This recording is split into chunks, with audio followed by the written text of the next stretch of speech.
നമ്മളിപ്പോൾ ഓർത്ത് നോക്കിക്കേ, ഒരു റോട്ടിൽ ചെളിവെള്ളം കിടക്കുവാന്നിരിക്കട്ടെ. അപ്പോൾ റോട്ടിലൂടെ പോകുന്ന വാഹനം സ്പീഡിൽ പോകുമ്പോൾ ആ ചെളിവെള്ളം എൻ്റെ മേത്തോട്ട് തെറിക്കാൻ സാധ്യതയുണ്ട്. നമ്മുടെ കയ്യിലൊരു കുടയുണ്ടെങ്കിൽ നമ്മൾ എന്ത് ചെയ്യും? മിനിമം ആ വെള്ളം തെറിച്ച് നമ്മുടെ മേത്ത് വരാതിരിക്കാൻ ആ കുട കൊണ്ട് മറച്ചു പിടിക്കും. അപ്പോൾ നമ്മുടെ ദേഹത്ത് വീഴേണ്ട ചെളിവെള്ളം നമ്മൾ നിവർത്തി നിർത്തി ആ കുടയെ തട്ടിപ്പൊക്കോളും. ഇതുപോലെ തന്നെ പലതും നമ്മുടെ ജീവിതത്തിലേക്ക് തെറിച്ചു വീഴാൻ സാധ്യതയുണ്ട്. നിവർത്തി പിടിക്കാൻ 350 രൂപയുടെ കുട പോലെ ചില പ്രാർത്ഥനകളും ചില വിശ്വാസവും ഇങ്ങനെ നിവർത്തി പിടിക്കാൻ ഉണ്ടാകണം ഓരോരുത്തർക്കും. എല്ലാം ഉണ്ടായിട്ടും ചിലർ ജീവിതത്തിൽ സക്സസ് ആയിട്ടില്ല. എല്ലാം ഉണ്ടായിട്ടും ചിലർ ജീവിതത്തിൽ ദയനീയമായി പരാജയപ്പെട്ടു പോയി. എന്താണ് കാരണം? ഇത് നമ്മൾ ഇന്ന് ശ്രദ്ധിക്കുന്നത് ദൈവവചനത്തിലെ ഒരാളുടെ ജീവിതത്തിലൂടെയാണ്.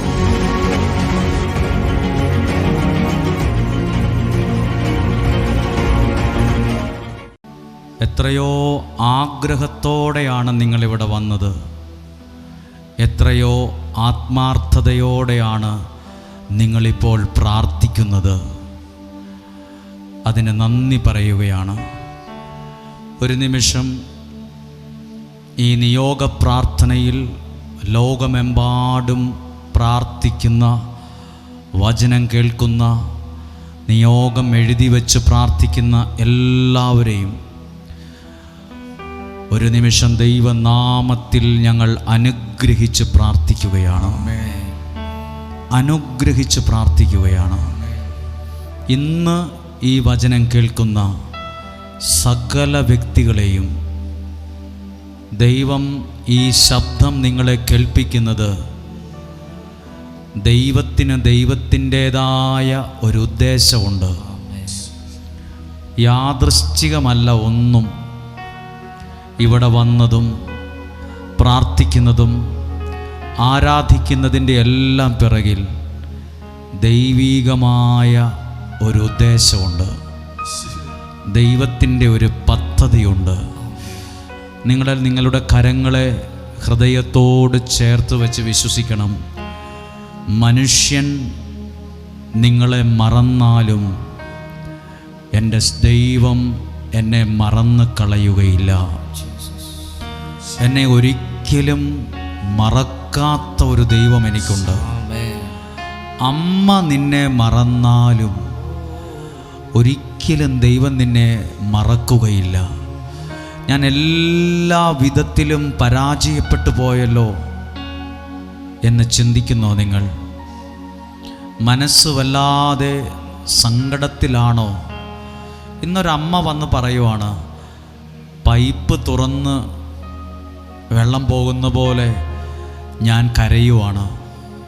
എൻ്റെ കണ്ണീരിനെ എനിക്ക് നിയന്ത്രിക്കാൻ പറ്റുന്നില്ല. അത്രയും ഭാരം എനിക്കുണ്ട്. അത്രയും തകർന്ന ഒരന്തരീക്ഷത്തിലാണ് ഞാൻ നിൽക്കുന്നത്. എന്ത് വിഷയവും ആയിക്കൊള്ളട്ടെ, ദൈവത്തിൻ്റെ കണ്ണുകൾ നിങ്ങളെ കാണുന്നുണ്ട്. ദൈവത്തിൻ്റെ ശക്തമായ സാന്നിധ്യം നിങ്ങൾക്ക് അനുഭവിക്കാൻ കഴിയട്ടെ.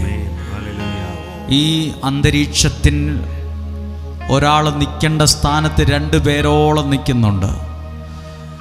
നിറഞ്ഞ ആളുകൾ നിൽക്കുമ്പോൾ കണ്ണുകളടച്ച് ഏറ്റവും മുമ്പിലുള്ളവരും പിറകിലുള്ളവരും പ്രാർത്ഥിക്കുമ്പോൾ അറിയാം, എൻ്റെയും നിങ്ങളുടെയും പ്രാർത്ഥന ഒരു കുറവുള്ള പ്രാർത്ഥന തന്നെയാണ്. പക്ഷെ നമ്മുടെ കുറവുള്ള പ്രാർത്ഥനയിലും കരുണ കാണിക്കുന്നൊരു നല്ല ദൈവം നമുക്കുണ്ട്. കർത്താവേ, ഞങ്ങൾ പ്രാർത്ഥിക്കുന്ന പ്രാർത്ഥനകളും പാട്ടുകളൊക്കെ കുറവുകളുണ്ട്. കുറവുകളുള്ള പ്രാർത്ഥനയാണ് ഞങ്ങളുടേത്. കുറവുകളുള്ള നിലവിളിയാണ് ഞങ്ങളുടേത്. പക്ഷെ കുറവുകളുള്ള പ്രാർത്ഥനയായിരുന്നിട്ട് പോലും ഞങ്ങളോട് കരുണ കാണിക്കുന്നതിനെ ഓർത്ത് ഞങ്ങൾ നന്ദി പറയുകയാണ്. കണ്ണുകളടച്ച് വിശ്വാസത്തോടെ പ്രാർത്ഥിച്ചു കേട്ടെ. മറന്നാലും മറക്കാത്ത സ്നേഹമേ, ക്രൂശിതനായവനേ,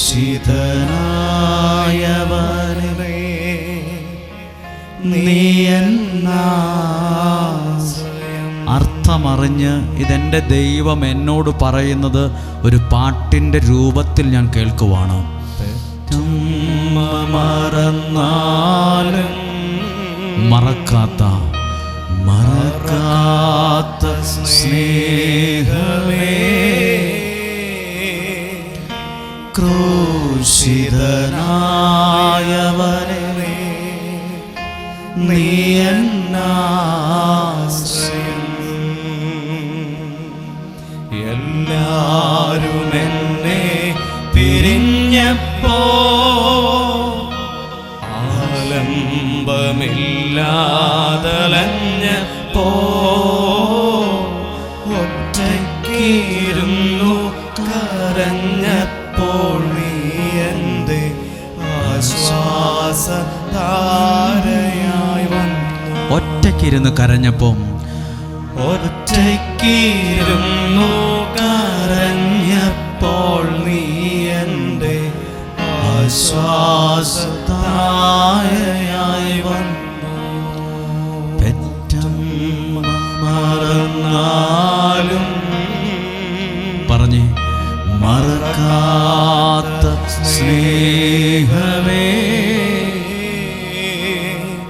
ക്രൂശിതനായ നീ എൻ്റെ ആശ്രയം. എല്ലാരും എന്നെ പിരിഞ്ഞപ്പോ ആലംബമില്ലാതലഞ്ഞപ്പോ. ഒരുപാട് പേരുടെ അനുഭവമാണിത് പാടുന്നത്. എല്ലാവരും എന്നെ പിരിഞ്ഞപ്പോൾ, ആലംബമില്ലാതെ അലഞ്ഞപ്പോൾ. ഇത് പാട്ടെഴുതിയ പാട്ടുകാരൻ്റെ മാത്രം ഒറ്റപ്പെട്ട അനുഭവമായിരിക്കില്ല. ഈ പാട്ട് പാടിക്കൊണ്ടിരിക്കുന്ന, കേട്ടുകൊണ്ടിരിക്കുന്ന, ഇത് കേൾക്കാൻ പോകുന്ന ഒരുപാട് പേരുടെ ജീവിതാനുഭവത്തിൻ്റെ ഭാഗമായിരിക്കും ഇത്. എല്ലാരും എന്നെ പിരിഞ്ഞപ്പോ ആലംബമില്ലാതലഞ്ഞപ്പോ ഒറ്റയ്ക്കിരുന്നു കരഞ്ഞപ്പോൾ നീ എൻ്റെ ആശ്വാസധാരയായി വന്നു. പെറ്റമ്മ മറന്നാലും പറഞ്ഞ് ഉറക്കെ പറഞ്ഞ് മറക്കാത്ത സ്നേഹമേ, ആ ദൈവത്തിന്റെ പേരാണ് ക്രൂശിതനായ. വിശ്വാസത്തോടെ പറയുക, നീ എന്നാശ്രയം, നീ എന്നാശ്രയം. ഒരിക്കൽ കൂടി ആ കരം ഹൃദയത്തോട് ചേർത്ത് വച്ച്, ദൈവം ഇന്നീ വചനം എന്നെ കേൾപ്പിക്കുന്നതിൽ ദൈവത്തിന് എന്തോ ഒരു നല്ല ഉദ്ദേശമുണ്ട്. ഈ വചനം കേൾപ്പിക്കുന്നതിൽ ദൈവത്തിനൊരു പദ്ധതിയുണ്ട്. തോൽവിയിൽ നിന്ന്, പരാജയത്തിൽ നിന്ന് നിങ്ങൾ തിരിച്ചു വരണം. പരാജയത്തിൽ നിന്ന്, ആ തോറ്റ സ്ഥലത്തു നിന്ന്, സകലരാലും തള്ളപ്പെട്ട ആ സ്ഥലത്തു നിന്ന് തിരിച്ചു വരണം. രക്ഷപ്പെടണം. നിങ്ങൾ രക്ഷപ്പെടണം. അനുഗ്രഹമുള്ള പ്രാർത്ഥന കിട്ടുന്നൊരു സമയമാണ്. ഒരു ചെടിക്ക് വെള്ളവും വളവും കിട്ടുന്ന പോലെ ദൈവവചനത്തിലൂടെ നിനക്ക് രക്ഷപ്പെടാനുള്ള മുഴുവൻ അനുഗ്രഹവും കിട്ടുന്ന സ്ഥലമാണിത്. ആയതിനാൽ ഇതൊരു പുണ്യഭൂമിയാണ്. എന്നെ കേൾക്കുന്ന മാതാപിതാക്കൾ, യുവതി യുവാക്കൾ, സ്കൂളിൽ പോകാതെ അവധി വരെ എടുത്തു വന്ന കുഞ്ഞുങ്ങൾ, കൈക്കുഞ്ഞുങ്ങൾ, സകലരും കേൾക്കാൻ കഴിയുന്നവർ കേൾക്കട്ടെ. നിങ്ങളെക്കുറിച്ച് ദൈവത്തിന് ദൈവീകമായൊരു പദ്ധതിയുണ്ട്. നെഗറ്റീവായ ഒരു തീരുമാനവും എടുക്കുന്ന സ്ഥലമല്ല ഇത്. ഈ മണ്ണിൽ നിന്ന് ചിലർ പറഞ്ഞു, എനിക്ക് ജീവിക്കാൻ ആഗ്രഹമില്ല. ആ വർത്താനം മേലാൽ പറഞ്ഞേക്കല്ല്. ആ വർത്താനം ഒരിക്കലും പറഞ്ഞേക്കല്ല്. ആ വർത്താനം പറയരുത്. എനിക്ക് ജീവിക്കണമെന്ന് ആഗ്രഹമില്ല, എങ്ങനെയേലും മരിച്ചാൽ മതിയായിരുന്നു, എങ്ങനെയേലും പോയി അങ്ങ് മരിച്ചാലോ, ട്രെയിനിൻ്റെ മുമ്പിൽ ചാടിയാലോ, ബസ്സിൻ്റെ മുമ്പിൽ ചാടിയാലോ, വിഷമെടുത്ത് കഴിച്ചാലോ, അങ്ങനെ ചിന്തിച്ചേക്കരുത്. നെഗറ്റീവായി ചിന്തിച്ച് തീരുമാനമെടുക്കേണ്ട സ്ഥലമല്ല. തോറ്റെടുത്തുനിന്ന് ജയിക്കാൻ തീരുമാനമെടുക്കാൻ ദൈവം നിന്നെ സഹായിക്കുന്ന സമയമാണ്. നിങ്ങളോട് പറയാം, നിങ്ങൾ ജയിക്കാൻ, നിങ്ങളുടെ കുടുംബം ജയിക്കാൻ, നിങ്ങളുടെ മക്കൾ ജയിക്കാൻ, നിങ്ങൾക്ക് അതിനാവശ്യമായൊരു തീരുമാനമെടുക്കാൻ ദൈവം പ്രോത്സാഹിപ്പിക്കുന്ന സമയമാണ്. നിങ്ങൾ ജയിക്കും. ദൈവത്തിൽ ആശ്രയിക്കുന്ന നിങ്ങൾ ജയിക്കും. ഒരു ദോഷവും നിനക്ക് വരികയില്ല, ഒരു തിന്മയും നിനക്ക് വരികയില്ല, ഒരനർത്ഥവും നിന്റെ കൂടാരത്തെ തൊടുക പോലുമില്ല, ഒരനർത്ഥവും നിന്റെ കൂടാരത്തിൽ സംഭവിക്കുകയില്ല. വിശ്വാസത്തോടെ അത് പ്രാർത്ഥിക്കുക. ഈ പ്രാർത്ഥന വെറുതെയാകില്ല, നിനക്കൊരു ഉത്തരം കിട്ടിയിരിക്കും. എല്ലാവരും എന്നെ പിരിഞ്ഞുപോയോ? എന്നെ സ്നേഹിക്കേണ്ടവർ ഇന്ന് അകന്നാണോ നിൽക്കുന്നേ? എൻ്റെ കൂടെ നിൽക്കേണ്ടവർ അപ്പുറത്തിരുന്ന് എന്നെ കുറ്റം പറഞ്ഞുകൊണ്ടിരിക്കുവാണോ? എന്നെ അംഗീകരിക്കേണ്ടവർ എന്നെ ഇന്ന് കുറ്റം പറഞ്ഞുകൊണ്ടിരിക്കുവാണോ? എല്ലാവരും എന്നെ പിരിഞ്ഞപ്പോൾ, എല്ലാവരും പിരിയുമ്പോൾ പ്രശ്നമല്ല, പിരിയണ്ടാത്തവർ പിരിയുമ്പോൾ അത് വേദനയാണ്. കൂടെ നിൽക്കേണ്ടവർ മാറി നിൽക്കുന്നതാ വേദന. ഈ ലോകത്തുള്ള മുഴുവൻ ആളുകൾ നമ്മളെ സ്നേഹിക്കണമെന്നില്ല, പക്ഷെ സ്നേഹിക്കേണ്ടവർ, മനസ്സിലാക്കേണ്ടവർ മാറി നിൽക്കുമ്പം അതൊരു വലിയ വേദന. അങ്ങനെയുള്ള മനുഷ്യരുണ്ട് ഇതിനകത്ത്. അതുകൊണ്ട് ദൈവം നിന്നോട് പറയുവാണ്, ആരൊക്കെ നിന്നെ മറന്നാലും ദൈവം നിന്നെ മറക്കുകയില്ല. ആ കരം ഹൃദയത്തോട് ചേർത്ത് വെച്ച ഇവിടെയുമുണ്ട് ചില ആളുകൾ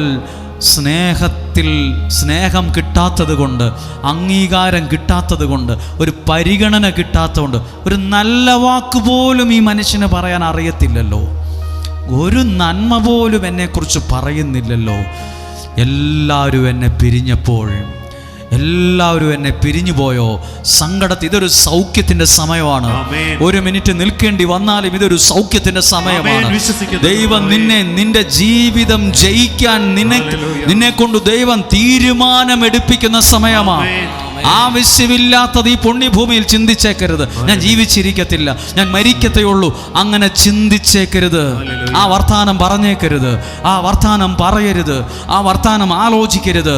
നിങ്ങൾ രക്ഷപ്പെടാൻ ദൈവം നിങ്ങളെ ചില തീരുമാനം എടുപ്പിക്കാനാ ദൈവം ഇവിടെ കൊണ്ടുവന്നത്. അങ്ങനെയെങ്കിൽ ആ കരങ്ങളെ ഹൃദയത്തോട് ചേർത്ത് വെച്ച് ആ പാട്ടിൻ്റെ ആ വരികൾ ഒരിക്കൽ കൂടി അധരം തുറന്ന് പാടണം. എല്ലാവരും എന്നെ പിരിഞ്ഞപ്പോൾ, ആ പാടുന്ന സമയത്തൊരു ദൈവ പ്രവൃത്തി നിന്നിൽ ഉണ്ടാകട്ടെ. ആ പാടുന്ന സമയം തന്നെ ദൈവം നിന്നെ വീണ്ടെടുക്കട്ടെ. ആ പാടുന്ന സമയം തന്നെ നിനക്കൊരു ജീവൻ ലഭിക്കുന്ന അനുഭവം ഉണ്ടാകട്ടെ. ആ പാടുന്ന സമയത്ത് ദൈവം എന്നെ, എൻ്റെ കുടുംബത്തെ ചേർത്ത് പിടിക്കുന്ന ഒരു ദൈവിക ഭാവം ഉണ്ടാകട്ടെ. ഒന്ന് ചേർന്ന് പറഞ്ഞു, ആരും എന്നെ പിരിഞ്ഞപ്പോ ആലംബമില്ലാതലഞ്ഞപ്പോ ഒറ്റയ്ക്കിരുന്നു കരഞ്ഞപ്പോൾ നീ എൻ്റെ ആശ്വാസധാരയായി വന്നു. പറഞ്ഞ്, ഒറ്റയ്ക്കിരുന്നു കരഞ്ഞപ്പോൾ നീ എൻ്റെ ആശ്വാസധാരയായി വന്നു. അതുകൊണ്ട് പെട്ടെന്ന് മറന്നാലും മറക്കാത്ത സ്നേഹമേ, ക്രൂശിതനായവനെ നീ എന്നാശ്രയം, നീ എന്നാശ്രയം. ഈ പ്രാർത്ഥന പ്രാർത്ഥിച്ച് നമുക്ക് വചനത്തിലേക്ക് വരാം. എപ്പോൾ വചനം കേൾക്കുമ്പോൾ ഈ പ്രാർത്ഥന എന്നോടൊപ്പം ഒന്ന് പ്രാർത്ഥിക്കണം. കർത്താവായ യേശുവേ, ഈ വചനം എന്ന് കേൾക്കുമ്പോൾ ആ കേൾക്കുന്ന വചനം ഒന്ന് മനസ്സിലാക്കാൻ എനിക്ക് കൃപ തരണമേ. ഈ വചനത്തിലെ സകല അനുഗ്രഹങ്ങളും സ്വീകരിക്കാൻ ഞാൻ തയ്യാറാകുന്നു. ഈ വചനത്തിലെ നന്മകളും സൗഖ്യവും വിടുതലുകളും സ്വീകരിക്കാൻ ഞാനിതാ തയ്യാറാകുന്നു. ഞാനിതാ ഒരുങ്ങി നിൽക്കുന്നു. ഞാനിതാ തയ്യാറാകുന്നു. തയ്യാറായി നിൽക്കുന്നു. ഞാനിതാ തയ്യാറായി നിൽക്കുന്നു. ആമേൻ, ആമേൻ, ആമേൻ. ആമേൻ. ഇരിക്കാമോ?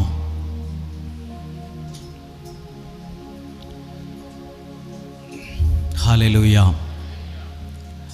വളരെ വളരെ സന്തോഷത്തോടെ ഈ നല്ല ദിവസം ദൈവത്തിൻ്റെ വചനം കേൾക്കാനും പ്രാർത്ഥിക്കാനും നിങ്ങളെ സന്തോഷത്തോടെയാണ് സ്വാഗതം ചെയ്യുന്നത്. ഇന്ന് ഈ മാസത്തിൻ്റെ 2-ാം വെള്ളിയാഴ്ചയാണ്. അത്യാവശ്യം കുറച്ച് ചൂടും ആവിയും പരവേശമൊക്കെ ഉണ്ടെങ്കിലും ദൈവവചനം കേൾക്കാൻ കൊതിയുള്ളൊരു മനസ്സും ദാഹമുള്ള ഒരു ആഗ്രഹവും നിങ്ങൾക്കുണ്ട്. അതിനെ ഓർത്ത് ഞാൻ ദൈവത്തിന് നന്ദി പറയുവാണ്. നിങ്ങളെ ഓർത്ത് ദൈവത്തിന് നന്ദി പറയുകയാണ്. ഇന്ന് നല്ലൊരു ദിവസമാണ്. ഞാൻ ദൈവത്തിന് നന്ദി പറഞ്ഞിവിടെ നിൽക്കുമ്പോൾ നമ്മൾ ആദ്യം പ്രാർത്ഥിക്കുന്ന ഒരു പ്രാർത്ഥനയാണ്. ഞാൻ ബൈബിളിൽ വായിച്ചപ്പോൾ 91-ാം സങ്കീർത്തനത്തിൽ എഴുതിയിരിക്കുന്നൊരു വാക്യം എനിക്ക് ഭയങ്കര ഇഷ്ടപ്പെട്ടു. ആ പ്രാർത്ഥന ഇങ്ങനെയാണ്. 91-ാം സങ്കീർത്തനം 4-ാം വാക്യത്തിൻ്റെ 2-ാമത്തെ ഭാഗം. ദൈവത്തിൻ്റെ വിശ്വസ്തത നിനക്ക് കവചവും പരിചയം ആയിരിക്കും. ഒന്നും കൂടെ ആ വാക്യം കേട്ടെ. ദൈവത്തിൻ്റെ വിശ്വസ്തത. അപ്പൊ ദൈവം ആരാണെന്നറിയാമോ? ദൈവം വിശ്വസ്തനാണ്. ആമേൻ. നമ്മുടെ ഏറ്റവും പ്രിയപ്പെട്ടവർ പോലും ചില സമയങ്ങളിൽ അവിശ്വസ്തത കാണിക്കുമ്പോഴും ദൈവം വിശ്വസ്തനാണ്. ആമേൻ. എഴുതിയിരിക്കുകയാണ്, ദൈവത്തിൻ്റെ വിശ്വസ്തത എനിക്ക് കവചവും പരിചയം ആയിരിക്കും. കവചവും പരിചയം. ആമേൻ. 2 വാക്ക് മനസ്സിൽ നിന്ന് കളയല്. ഇത് നമുക്ക് വേണം. ബൈബിൾ ഈ 91-ാം സങ്കീർത്തനം എഴുതിയിരിക്കുവാണ്, പകൽ പറക്കുന്ന അസ്ത്രത്തെയും രാത്രിയിലെ ഭീകരതയെയും. നിങ്ങൾ ഇന്ന് വരെ കണ്ടിട്ടുണ്ടോ പകൽ അസ്ത്രം ഇങ്ങനെ പോകുന്നത്? ഞാൻ കണ്ടിട്ടില്ല. പക്ഷെ ബൈബിൾ പറയുന്നു പകൽ പറക്കുന്ന അസ്ത്രം ഉണ്ടെന്ന്. അസ്ത്രത്തിൻ്റെ പ്രത്യേകതയുണ്ട്. അതിൻ്റെ അറ്റം നല്ല മൂർച്ചയുള്ളതാണ്. അത് ഒരു വശത്തൂടെ കയറിയാൽ അപ്പുറം കടന്നു പോകും. അസ്ത്രം, പകൽ പറക്കുന്ന അസ്ത്രം. പിന്നെയോ രാത്രിയിലെ ഭീകരതയെയും നീ ഭയപ്പെടേണ്ട. ഇത് രണ്ടും ഉണ്ട്. ഇത് സ്പീഡിൽ വായിച്ചാൽ പോരാ. നിങ്ങളും പ്രാർത്ഥിക്കണം, കർത്താവേ, പകൽ പറക്കുന്ന അസ്ത്രത്തിൽ നിന്നും രാത്രിയിലെ ഭീകരതയിൽ നിന്നും എന്നെയും എൻ്റെ കുടുംബത്തെയും സംരക്ഷിക്കണമേ. സംരക്ഷിക്കണമേ. ഇതൊക്കെ പറഞ്ഞ് പ്രാർത്ഥിക്കുമ്പോഴാണ് നമ്മൾ പറയില്ലേ, കർത്താവേ, മൂപ്പെത്താത്ത മരണം ഞങ്ങളുടെ ഭവനത്തിൽ ആർക്കും സംഭവിക്കരുതേ. എന്നറിയോ, പകൽ പറക്കുന്ന അസ്ത്രം, വിചാരിക്കാത്ത സമയത്ത് ദുർമരണങ്ങൾ, അപകടങ്ങൾ, നഷ്ടങ്ങൾ. എന്നും പ്രാർത്ഥിക്കണം, പകൽ പറക്കുന്ന അസ്ത്രത്തെയും രാത്രിയിലെ ഭീകരതയിൽ നിന്നും അങ്ങയുടെ വിശ്വസ്തത എനിക്ക് പരിചയവും കവചവുമാണ്. ഹല്ലേലൂയ. ഇതെല്ലാ ദിവസവും പ്രാർത്ഥിക്കണം. രണ്ടാമത് 2 പ്രാർത്ഥന പറയുവാണ്. എല്ലാ ദിവസവും പറയാനും പ്രാർത്ഥിക്കാനും വേണ്ടി ഒരു പ്രാർത്ഥനയാണ്. 91-ാം സങ്കീർത്തനത്തിൽ 9-ാമത്തെ വാക്യം, 10-ാമത്തെ വാക്യം ഒന്ന് വായിച്ചേ. നിനക്ക് ഒരു തിന്മയും ഭവിക്കുകയില്ല. ആ വാക്യം എല്ലാവരും, നിനക്ക് ഒരു തിന്മയും ഭവിക്കുകയില്ല. ആ സ്ഥാനത്ത് എനിക്കെന്ന് പറഞ്ഞ്, എനിക്ക് ഒരു തിന്മയും ഭവിക്കുകയില്ല. എനിക്ക്, എൻ്റെ കുടുംബത്തിന് ഒരു തിന്മയും ഭവിക്കുകയില്ല. എൻ്റെ കുഞ്ഞുങ്ങൾക്ക്, എൻ്റെ സാമ്പത്തികത്തിന്, എൻ്റെ ആരോഗ്യത്തിന്, എൻ്റെ സ്വപ്നങ്ങൾക്ക്, എൻ്റെ വിദ്യാഭ്യാസത്തിന് ഒരു തിന്മയും ഭവിക്കുകയില്ല. അടുത്തൊരു വാക്കാണ്, ഒരനർത്ഥവും നിന്റെ കൂടാരത്തെ സമീപിക്കുകയില്ല. അതിനു മുമ്പ് 7-ാമത്തെ വാക്യത്തിൻ്റെ അവസാനം എഴുതിയിട്ട്, ഒരനർത്ഥവും ഭവിക്കുകയില്ല, ഒരു തിന്മയും വരികയില്ല, ഒരു അനർത്ഥവും നിന്റെ കൂടാരം എന്ന് പറഞ്ഞാൽ, കൂടാരം എന്ന് പറഞ്ഞാൽ എൻ്റെ വീട്, ഒരനർത്ഥവും എൻ്റെ കൂടാരത്തെ സമീപിക്കുകയില്ല. ഗേറ്റ് കടന്നു പോലും വരികയില്ലെന്നാണ് എൻ്റെ അർത്ഥം. എൻ്റെ വീടിൻ്റെ ഗേറ്റ് കടന്നു പോലും ഒരനർത്ഥവും വരികയില്ല. രണ്ടാമത് 2 പ്രാർത്ഥന ഇതിനോട് ചേർന്ന് പറയാം. നിങ്ങൾ പ്രാർത്ഥിക്കണം, ദൈവമേ, എൻ്റെ ശരീരത്തിൽ ഒരുപാട് അവയവങ്ങളുണ്ട്.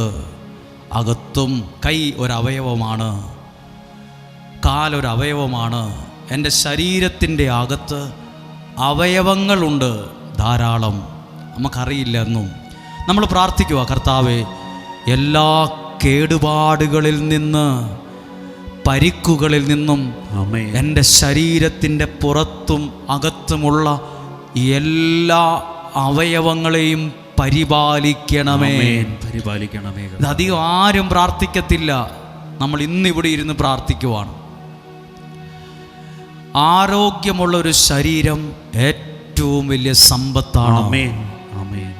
വീട്ടിൽ 10 വാഹനം കിടപ്പുണ്ട്, 1.5 കോടി രൂപയുടെ വീടാണ് പണിതത്. അതല്ല സമ്പത്ത്. അതിനേക്കാൾ വലിയ സമ്പത്താണ് എന്ത്? ആരോഗ്യമുള്ള ഒരു ശരീരം. രോഗം വരുമ്പോഴല്ല സൗഖ്യമാക്കണേ, സൗഖ്യമാകണമേ പ്രാർത്ഥിക്കേണ്ടത്. ആരോഗ്യം എല്ലാ ദിവസവും പ്രാർത്ഥിക്കണം. കർത്താവേ, ഒരു തിന്മയും വരരുത്. പകൽ പറക്കുന്ന അസ്ത്രമൊന്നും എന്നെ പരിക്കേൽപ്പിക്കരുത്. രാത്രിയിലെ ഭീകരത എൻ്റെ ശരീരത്തിന് ഉപദ്രവമാകരുത്.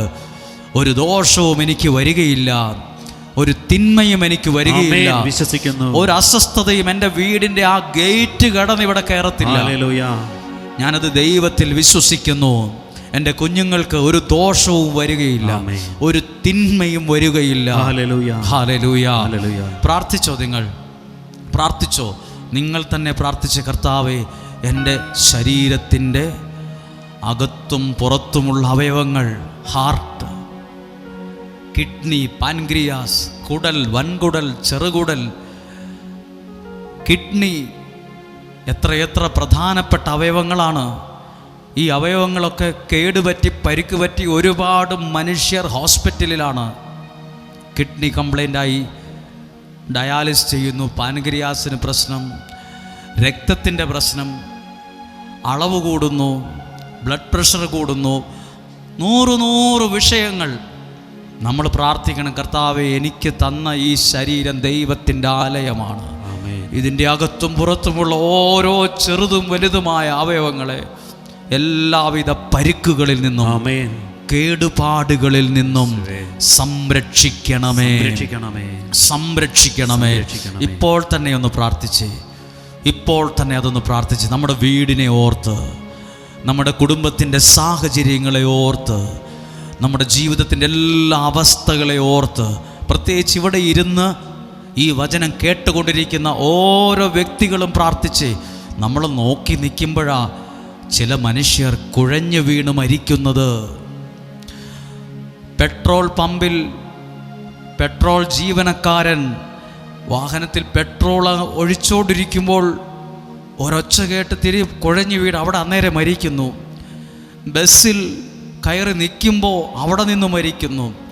ബാത്റൂമിൽ കയറി ആളെ കാണാത്തോണ്ട് നോക്കുമ്പോൾ ബാത്റൂമിൽ മരിച്ചു കിടക്കുന്നു. ഒത്തിരി മരണങ്ങൾ സംഭവിക്കുന്നുണ്ട്. മരണങ്ങൾ നമ്മുടെ കൺമുമ്പിൽ, പ്രിയപ്പെട്ടവർ. എന്നിട്ട് നമ്മൾ പറയുന്നുണ്ട് ഒത്തിരി മരണങ്ങൾ കൂടുതലാണ്. നമുക്കറിയില്ല നമ്മുടെ ജീവിതത്തിൻ്റെ നാളെ എങ്ങനെയെന്നറിയില്ല. നിങ്ങൾ പ്രാർത്ഥിച്ചേ, പകൽ പറക്കുന്ന അസ്ത്രത്തിൽ നിന്നും, രാത്രിയിലെ സകല ഭീകരതയിൽ നിന്നും, കർത്താവേ, അങ്ങയുടെ വിശ്വസ്തത എനിക്ക് കവചവും പരിചയവും ആയിരിക്കണമേ. എൻ്റെ കുടുംബത്തിന് ചുറ്റും കവചവും പരിചയവുമായിരിക്കണമേ. ഞങ്ങൾ വിവിധ ദൂരെ യാത്ര ചെയ്യുന്നവരാണ്. വെള്ളത്തിൽ കൂടെയും കരയിൽ കൂടെയും ഒക്കെ യാത്ര ചെയ്യുന്നവരാണ്. ആകാശത്തോടെ യാത്ര ചെയ്യുന്നവരാണ്. കർത്താവേ, ഞങ്ങളെ സംരക്ഷിക്കണമേ. ഇത്രയൊക്കെ ചിന്തിച്ചിട്ടുണ്ടോ? പകൽ പറക്കുന്ന ഈ വചനം എന്നും പറയണം, ഒരു ദോഷവും എനിക്ക് വരികയില്ല, ഒരു തിന്മയും എനിക്ക് വരികയില്ല, ഒരു അനർത്ഥവും എൻ്റെ കൂടാരത്തിൻ്റെ ഗേറ്റ് കടന്നു വരത്തു പോലുമില്ല. അതാ പറഞ്ഞിട്ട്, ഒരു ദോഷവും എൻ്റെ കൂടാരത്തെ തൊടുക പോലുമില്ല. ഹല്ലേലൂയ. ഒരു ദോഷവും നിനക്ക്. രണ്ടാമത് പ്രാർത്ഥിക്കേണ്ട ഒരു പ്രാർത്ഥനയാണ്, കർത്താവേ, അനിഷ്ട സംഭവങ്ങൾ കാണാൻ എനിക്കിടയാകല്ലേ. എന്ത് സംഭവമാണ്? അനിഷ്ട സംഭവങ്ങൾക്കൊന്നും എന്നെ സാക്ഷിയാക്കല്ലേ. അനിഷ്ട സംഭവങ്ങൾ എൻ്റെ കുടുംബത്തിൽ സംഭവിക്കരുത്. അനിഷ്ട സംഭവങ്ങൾ എൻ്റെ ജീവിതത്തിൽ വരരുത്. അനിഷ്ട സംഭവങ്ങൾക്ക് എന്നെ എൻ്റെ കണ്ണുകൊണ്ടത് കാണാൻ ഒരിക്കലും ഇടയാകല്ലേ. അനിഷ്ട സംഭവങ്ങൾ കാണാൻ ഇടയാകല്ലേ. പ്രാർത്ഥിക്കണം. നമ്മളിപ്പോൾ ഓർത്ത് നോക്കിക്കേ, ഒരു റോട്ടിൽ ചെളിവെള്ളം കിടക്കുവാന്നിരിക്കട്ടെ, മഴ പെയ്യുമ്പോഴുള്ള വെള്ളം. ഇപ്പോൾ റോട്ടിലൂടെ പോകുന്ന വാഹനം സ്പീഡിൽ പോകുമ്പോൾ ആ ചെളിവെള്ളം എൻ്റെ മേത്തോട്ട് തെറിക്കാൻ സാധ്യതയുണ്ട്. നമ്മുടെ കയ്യിലൊരു കുടയുണ്ടെങ്കിൽ നമ്മൾ എന്ത് ചെയ്യും? മിനിമം ആ വെള്ളം തെറിച്ച് നമ്മുടെ മേത്ത് വരാതിരിക്കാൻ ആ കുട കൊണ്ട് മറച്ചു പിടിക്കും. അപ്പോൾ നമ്മുടെ ദേഹത്ത് വീഴേണ്ട ചെളിവെള്ളം നമ്മൾ നിവർത്തി നിർത്തി ആ കുടയെ തട്ടിപ്പൊക്കോളും. സാമാന്യമായ കാര്യമാണ്. ഇതുപോലെ തന്നെ പലതും നമ്മുടെ ജീവിതത്തിലേക്ക് തെറിച്ചു വീഴാൻ സാധ്യതയുണ്ട്. നിവർത്തി പിടിക്കാൻ 350 രൂപയുടെ കുട പോലെ ചില പ്രാർത്ഥനകളും ചില വിശ്വാസവും ഇങ്ങനെ നിവർത്തി പിടിക്കാൻ ഉണ്ടാകണം ഓരോരുത്തർക്കും. പലരുടെയും ജീവിതത്തിൽ ചെളി പറ്റിയത് അങ്ങനെയാണ്. പലരുടെയും നല്ല ജീവിതം മണ്ണ് പറ്റിയത് അങ്ങനെയാണ്. പലരുടെയും നല്ല സ്വപ്നങ്ങൾ തകർന്നു പോയത് അങ്ങനെയാണ്. അവർക്ക് കിട്ടേണ്ട, അവർ ചെയ്യേണ്ട ദൈവിക സംരക്ഷണത്തിന് അത് ഉറപ്പിച്ച് നമ്മൾ ചില കാര്യങ്ങൾ ചെയ്യേണ്ടതുണ്ട്. ഈ കേൾക്കുന്ന വചനമൊക്കെ നിനക്കൊരു കേടും വരാതെ ദൈവം സൂക്ഷിക്കുന്ന പ്രാർത്ഥനയാണ്. നിനക്കോ നിൻ്റെ കുടുംബത്തിനോ മക്കൾക്കോ കൊച്ചുമക്കൾക്കോ ആരോഗ്യത്തിനോ ഒന്നും ഒരു കേടും വരാതെ ഒരു ദോഷവും വരാതെ ഒരിക്കൽ കൂടി ഒന്ന് കണ്ണുകളെ അടച്ചൊന്ന് പ്രാർത്ഥിച്ചേ. കർത്താവേ, ഒരു അനിഷ്ട സംഭവങ്ങൾക്കും എന്നെ സാക്ഷിയാക്കരുത്. ഒരു ദോഷവും എനിക്ക് വരരുത്.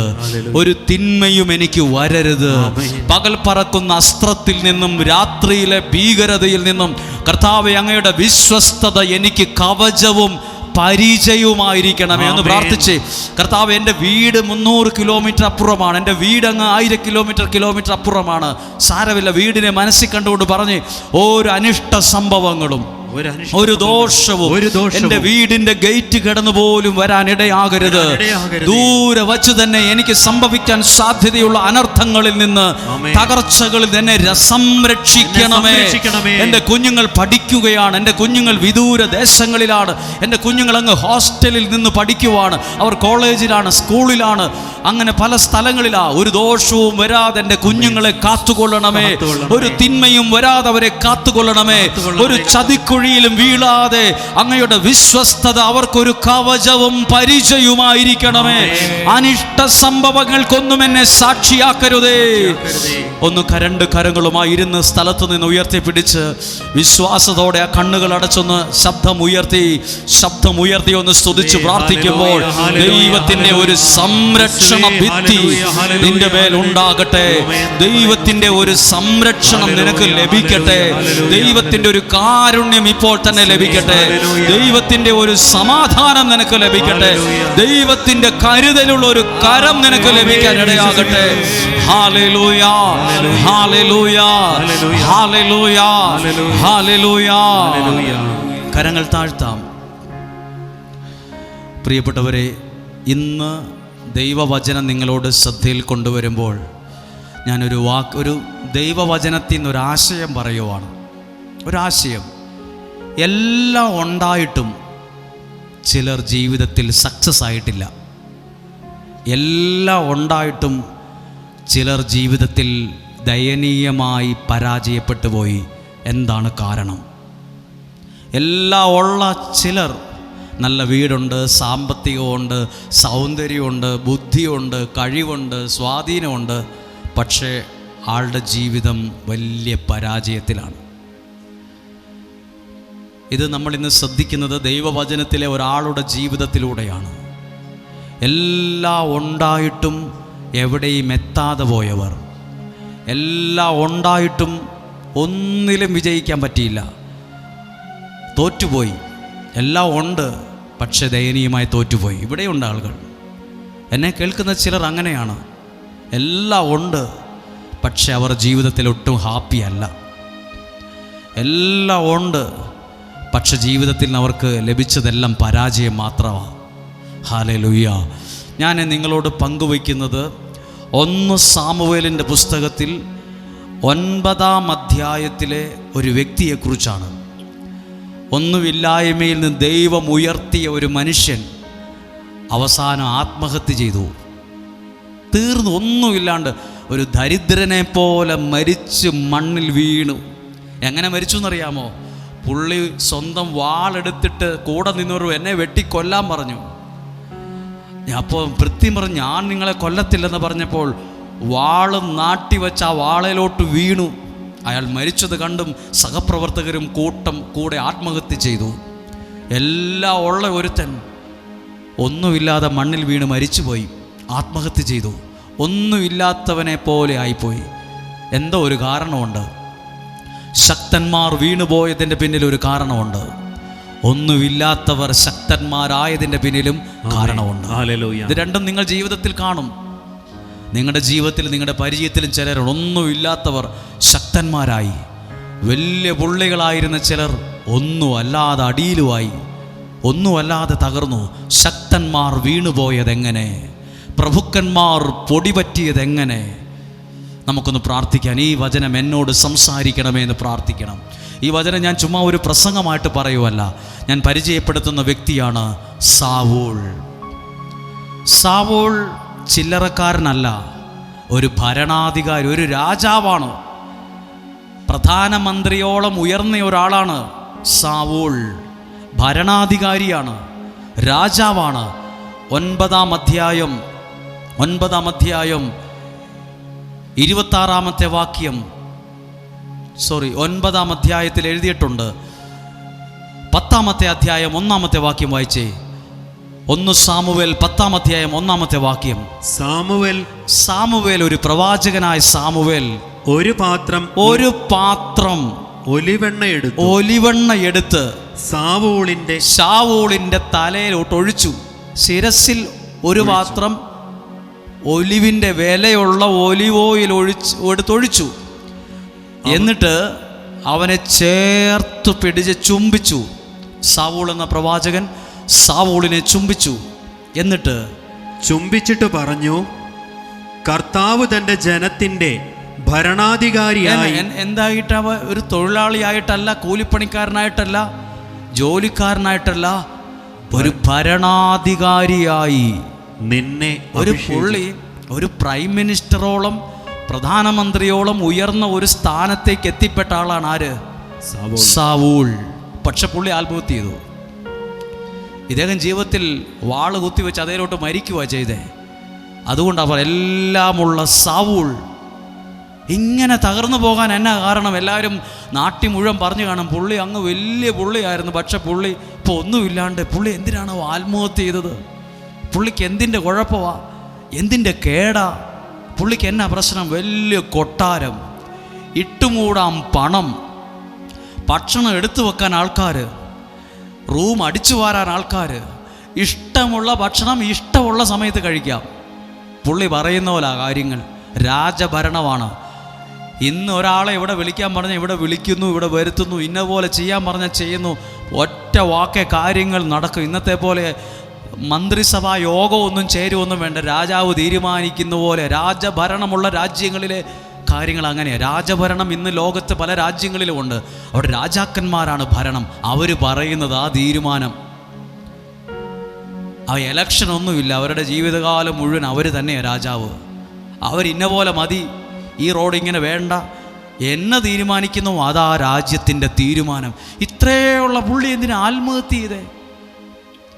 ഇത്രയും സമ്പത്തും സ്ഥാനമാനങ്ങളുള്ള വ്യക്തി തകർന്ന് തരിപ്പണമായി മണ്ണിൽ വീണുപോയി. എല്ലാമുള്ള സാവൂൾ തകർന്നു പോയതിൻ്റെ കാരണം എന്നാണെന്നറിയാമോ? വിശുദ്ധ ഗ്രന്ഥം വായിക്കാം. 1 സാമുവേലിൻ്റെ പുസ്തകം 15-ാം അധ്യായം 23-ാമത്തെ വാക്യം ഒന്ന് വായിച്ചേ. 23-ാമത്തെ വാക്യം. മാത്സര്യം മന്ത്രവാദം പോലെ പാപമാണ്, മർക്കടമുഷ്ടി വിഗ്രഹാരാധന പോലെ. അടുത്ത വാക്യം ശ്രദ്ധിച്ചോ.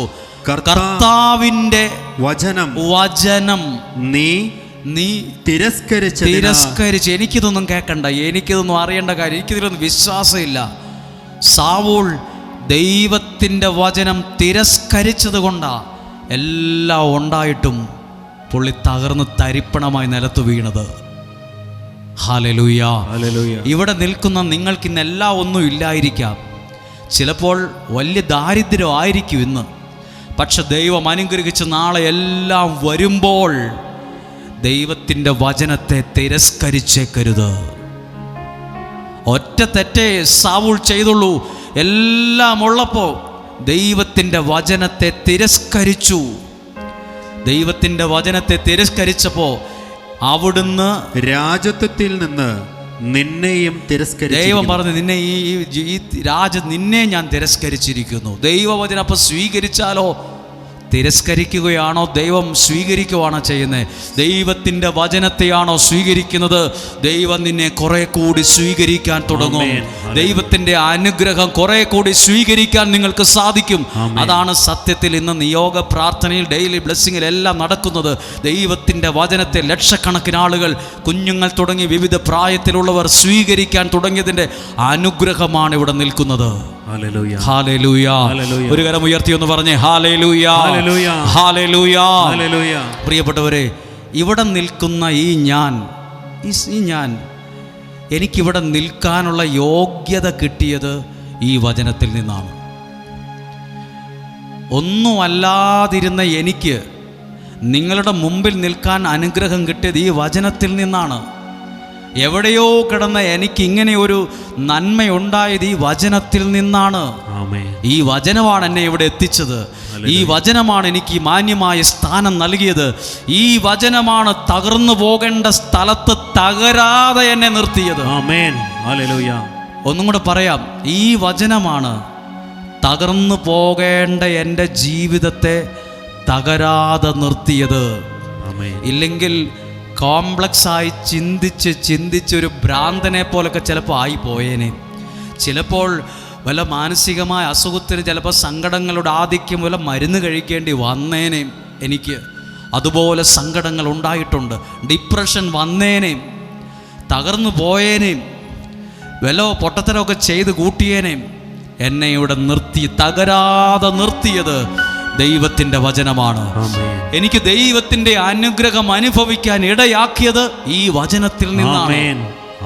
എന്നെ ആരെങ്കിലുമൊക്കെ ബഹുമാനിക്കുന്നുണ്ടെങ്കിൽ, എവിടെയെങ്കിലുമൊക്കെ ചെല്ലുമ്പോൾ എന്നോട് പ്രാർത്ഥിക്കാൻ ചോദിക്കും, എൻ്റെ മഹത്വം കൊണ്ടല്ല, എൻ്റെ കഴിവ് കൊണ്ടല്ല, എൻ്റെ വീടിൻ്റെ യോഗ്യത കൊണ്ടല്ല, ഞാൻ സ്വീകരിച്ച വചനത്തിൻ്റെ അനുഗ്രഹം കൊണ്ടാണ്. ഒരാളെങ്കിലും എന്നോട് പ്രാർത്ഥിക്കണമെന്ന് പറഞ്ഞിട്ടുണ്ടെങ്കിൽ അത് എൻ്റെ കഴിവ് കൊണ്ടല്ല, ഈ വചനത്തിൻ്റെ കഴിവ് കൊണ്ടാണ്. ഹല്ലേലൂയ. ഈ വചനം ഒരു വെളിച്ചമാണ്. ഈ വചനം ഒരു വെളിച്ചം, ഒരു വെട്ടമാണ്. നിന്നെ സ്പീഡിൽ മുന്നോട്ട് പോകാൻ നയിക്കുന്ന വെളിച്ചമാണ് ഈ വചനം. ഹല്ലേലൂയ. ഞാൻ നിങ്ങളോട് പറയുന്ന ഒരു കാര്യം, ഈ വചനമാണ് എന്നെ ഇവിടെ എത്തിച്ചത്. ഈ വചനമാണ് എന്നെ ഞാനാക്കി മാറ്റിയത്. ഞാനൊരു സംഭവം നിങ്ങളോട് പറയാം. ഈ വചനത്തെ സ്വീകരിച്ച വ്യക്തികളെ ദൈവം സ്വീകരിക്കുന്ന ഉറപ്പാണ്. ഈ വചനത്തെ തിരസ്കരിക്കുന്നവരെയാ ദൈവവും തിരസ്കരിക്കുന്നത്. എല്ലാം ഉണ്ടായിട്ടും തകർന്നു പോയത് ദൈവവചനത്തെ തിരസ്കരിച്ചത് കൊണ്ടാണ്. നിങ്ങളെല്ലാ ദിവസവും വചനത്തെ സ്വീകരിക്കണം എന്ന് പറഞ്ഞ് ഹല്ലേലൂയ. വചനത്തെ സ്വീകരിക്കുന്നതുകൊണ്ടാണ് ഈ ചൂട് സഹിച്ച് ആവിയും പരവേശമൊക്കെ ഉണ്ട് ഈ സ്ഥലത്ത് വന്ന് നിങ്ങൾ ഇങ്ങനെ തിങ്ങിക്കൂടി ഇരിക്കുന്നത് പോലും വചനത്തെ സ്വീകരിക്കുന്നത് കൊണ്ടാണ്. ഞാൻ ഒരുപാട് പ്രാവശ്യം പറഞ്ഞൊരു കാര്യം, ഞാൻ 10ാം ക്ലാസ്സിൽ തോറ്റുപോയ ആളാണ്. 2ാമത് പാരൽ കോളേജിൽ പോയി പഠിച്ച് വലിയ മാർക്കൊന്നും കിട്ടിയില്ല, കഷ്ടിച്ച് ജയിച്ചിട്ടേ ഉള്ളൂ. എന്നോട് ആരും സെമിനാരി പോകണമെന്ന് പറഞ്ഞിട്ടില്ല. എന്നോട് പറഞ്ഞത് നീ കൂലിപ്പണിക്ക് പോയിക്കോളാനാണ് പറഞ്ഞത്. വല്ല പെയിൻറ്റിങ്ങിനോ വർക്ക്ഷോപ്പിൻ്റെ പണിക്കോ പെയിൻറ്റിങ്ങിൻ്റെ വണ്ടിക്കോ ടാക്സി ഡ്രൈവറായിട്ടൊക്കെ പോകാനുള്ള യോഗ്യതയെ എനിക്കുള്ളൂ. എന്നെ ഞാനാക്കി മാറി ഒരു ടാക്സി ഡ്രൈവറോ അല്ലെങ്കിൽ ഒരു വെരി കുഞ്ഞ് കച്ചവടമോ അല്ലെങ്കിൽ ഓട്ടോറിക്ഷ ഡ്രൈവറോ അല്ല വല്ല പെയിൻറ്റിങ്ങുകാരനോ വർക്ക്ഷോപ്പ് പണിക്കാരനോ ഇല്ലെങ്കിൽ വല്ല തൊഴിലുറപ്പിനോ കൂലിവേലയ്ക്കോ വല്ല എസ്റ്റേറ്റിൻ്റെ മാനേജറായിട്ടോ വേറെ വലിയ മുതലാളിമാൻ ഡ്രൈവറായിട്ടൊക്കെ നിൽക്കാനുള്ള യോഗ്യതയെ എനിക്കുള്ളൂ. നന്നായിട്ടറിയാം. അങ്ങനെ ഒരു യോഗ്യതയുള്ള എനിക്ക് എന്നെ ഇവിടെ എത്തിച്ചത് ഈ പുസ്തകമാണ്. അതാ ഞാൻ പറഞ്ഞു, ഈ വചനം ഒരു വെളിച്ചമാണ്. ഈ വചനത്തെ സ്വീകരിക്കുന്ന ഒരാളെയും ദൈവം ഒരു കാലത്തും തിരസ്കരിക്കുകയില്ല. അത് സത്യമാണ്. അതിന് പകരം ദൈവം അവരെ സ്വീകരിക്കും. അവർക്ക് ദൈവത്തിൻ്റെ കരുണ കിട്ടിക്കൊണ്ടിരിക്കും. സത്യമാണ്. ഞാനൊരു ദിവസം ഒരു ബസ് സ്റ്റോപ്പിലിരിക്കുമ്പം എൻ്റെ ഒപ്പം പഠിച്ച 2 പേര് പണിക്ക് പോവുക, കൂലിപ്പണിക്ക് പോവുക. അപ്പോൾ അവരെന്നെ കണ്ട് മിണ്ടി ആ ബസ് സ്റ്റോപ്പിൽ കയറി വന്നിട്ട് പറയുക, നീയും ഞങ്ങളോടൊപ്പം പണിക്ക് വരേണ്ട ആളായിരുന്നു എന്ന്. കേട്ടപ്പോൾ ഒരു വിഷമം തോന്നി, പക്ഷെ പിന്നീട് മനസ്സിലായ സത്യമാണ്. കേട്ടപ്പോൾ ഒരു വിഷമം തോന്നി. എന്നാ വർത്തമാനമാണ് പുള്ളി പറഞ്ഞതെന്ന് എനിക്ക് തോന്നി. എന്നാ വർത്തമാനം പറഞ്ഞിട്ടായി പോയത്. അവരേതോ പെയിൻറ്റിങ്ങോ എന്തോ പണിക്ക് പോവുകയാണ്, രാവിലെ പോവുകയാണ്. എന്നോട് പറയുക, നീയും ഞങ്ങളോടൊപ്പം പണിക്ക് വരേണ്ട ആളായിരുന്നു എന്ന്. അന്നേരം വിഷമം തോന്നിയാലും ദേഷ്യം തോന്നിയാലും പിന്നീട് ഞാൻ പല പ്രാവശ്യം ചിന്തിച്ചു, അവർ പറഞ്ഞതാണ് ശരി, അതാണ് സത്യം. അവരുടെ കൂടെ അല്ല വേറൊരാളുടെ കൂടെ പണിക്ക് പോകേണ്ട ആളാണ് ഞാൻ. കൂലിപ്പണിക്ക് പോകാനുള്ള യോഗ്യതയുള്ളൂ. എന്നേക്കാൾ ശ്രേഷ്ഠരായ ആളുകളുടെ മുമ്പിൽ നിന്ന് വലിയ വർത്തമാനം പറയാനുള്ള ഒരു യോഗ്യത എനിക്കില്ല. പക്ഷേ ഞാൻ നല്ലതുപോലെ വിശ്വസിക്കുന്നുണ്ട്, എന്നെ ഞാനാക്കിയത് ഈ പുസ്തകമാണ്, ഇതിനകത്തെ വാക്കുകളാണ്. ഓരോ വചനവും ഒരനുഗ്രഹത്തെ തുറന്നെടുക്കാനുള്ള എന്തൊക്കെയോ താക്കോലുകളാണ്. തുറന്നെടുക്കേണ്ടത് ഞാനാ. ഓരോ വചനവും എൻ്റെ ജീവിതത്തിന് ആവശ്യമായ ഒരു അനുഗ്രഹത്തെ തുറന്നെടുക്കാനുള്ള താക്കോലാണ്. അല്ലെങ്കിൽ കൂലിപ്പണിക്ക് പോകേണ്ട ഒരാൾ ഇവിടെ നിന്ന് ഇങ്ങനെ പ്രസംഗിക്കുമോ, ഇങ്ങനെ ഒരു ശുശ്രൂഷ ചെയ്യാൻ പറ്റുമോ? എന്നേക്കാൾ പഠിപ്പും വിവരവും വിദ്യാഭ്യാസവുമുള്ള എത്രയോ ശ്രേഷ്ഠരായ വൈദികർ ലോകത്തുണ്ട്, കേരളത്തിലുണ്ട്, പ്രമുഖ സ്ഥാനങ്ങളിൽ ഇരിപ്പുണ്ട്. ഈ കൂലിപ്പണിക്ക് പോകാൻ യോഗ്യതയുള്ള ഞാൻ പറയുന്ന വചനങ്ങൾ 1000 പേര് കേൾക്കുമോ, 10 പേര് കേൾക്കുമോ? ആര് ഷെയർ ചെയ്യും? ആരെങ്കിലും ആരോടെങ്കിലും പറയുമോ ഈ മനുഷ്യൻ പ്രസംഗിക്കുന്നത് കേൾക്ക്? ആര് പറയും? അതാ പറഞ്ഞ എൻ്റെ കഴിവ് കൂലിപ്പണിക്ക് പോകാനുള്ള കഴിവുള്ളൂ. എൻ്റെ കഴിവല്ലോ ടാക്സി ഡ്രൈവർ ആകാനുള്ള കഴിവുള്ളൂ. എൻ്റെ കഴിവ് വല്ല പെയിൻറ്റിങ്ങിനോ വർക്ക്ഷോപ്പിൻ്റെ പണിക്കോ വല്ല മുതലാളിമാരെ ഡ്രൈവറായിട്ടോ അല്ലെങ്കിൽ വല്ല തൊഴിലുറപ്പിനൊക്കെ പോകാനുള്ള കഴിവുള്ളൂ. പക്ഷേ എന്നെ ഞാനാക്കിയ ഒരു ദൈവവചനമുണ്ട്. നിങ്ങളാക്കുന്നത് ഈ വെളിച്ചമാണ്. ഈ വെളിച്ചമാണ്, ഈ വചനത്തിൻ്റെ അനുഗ്രഹമാണ്. ഒന്ന് പറഞ്ഞേ ഹല്ലേലൂയ. ഈ വചനത്തെ ആര് തിരസ്കരിച്ചു? സാമുവേലല്ല, സാവൂൾ.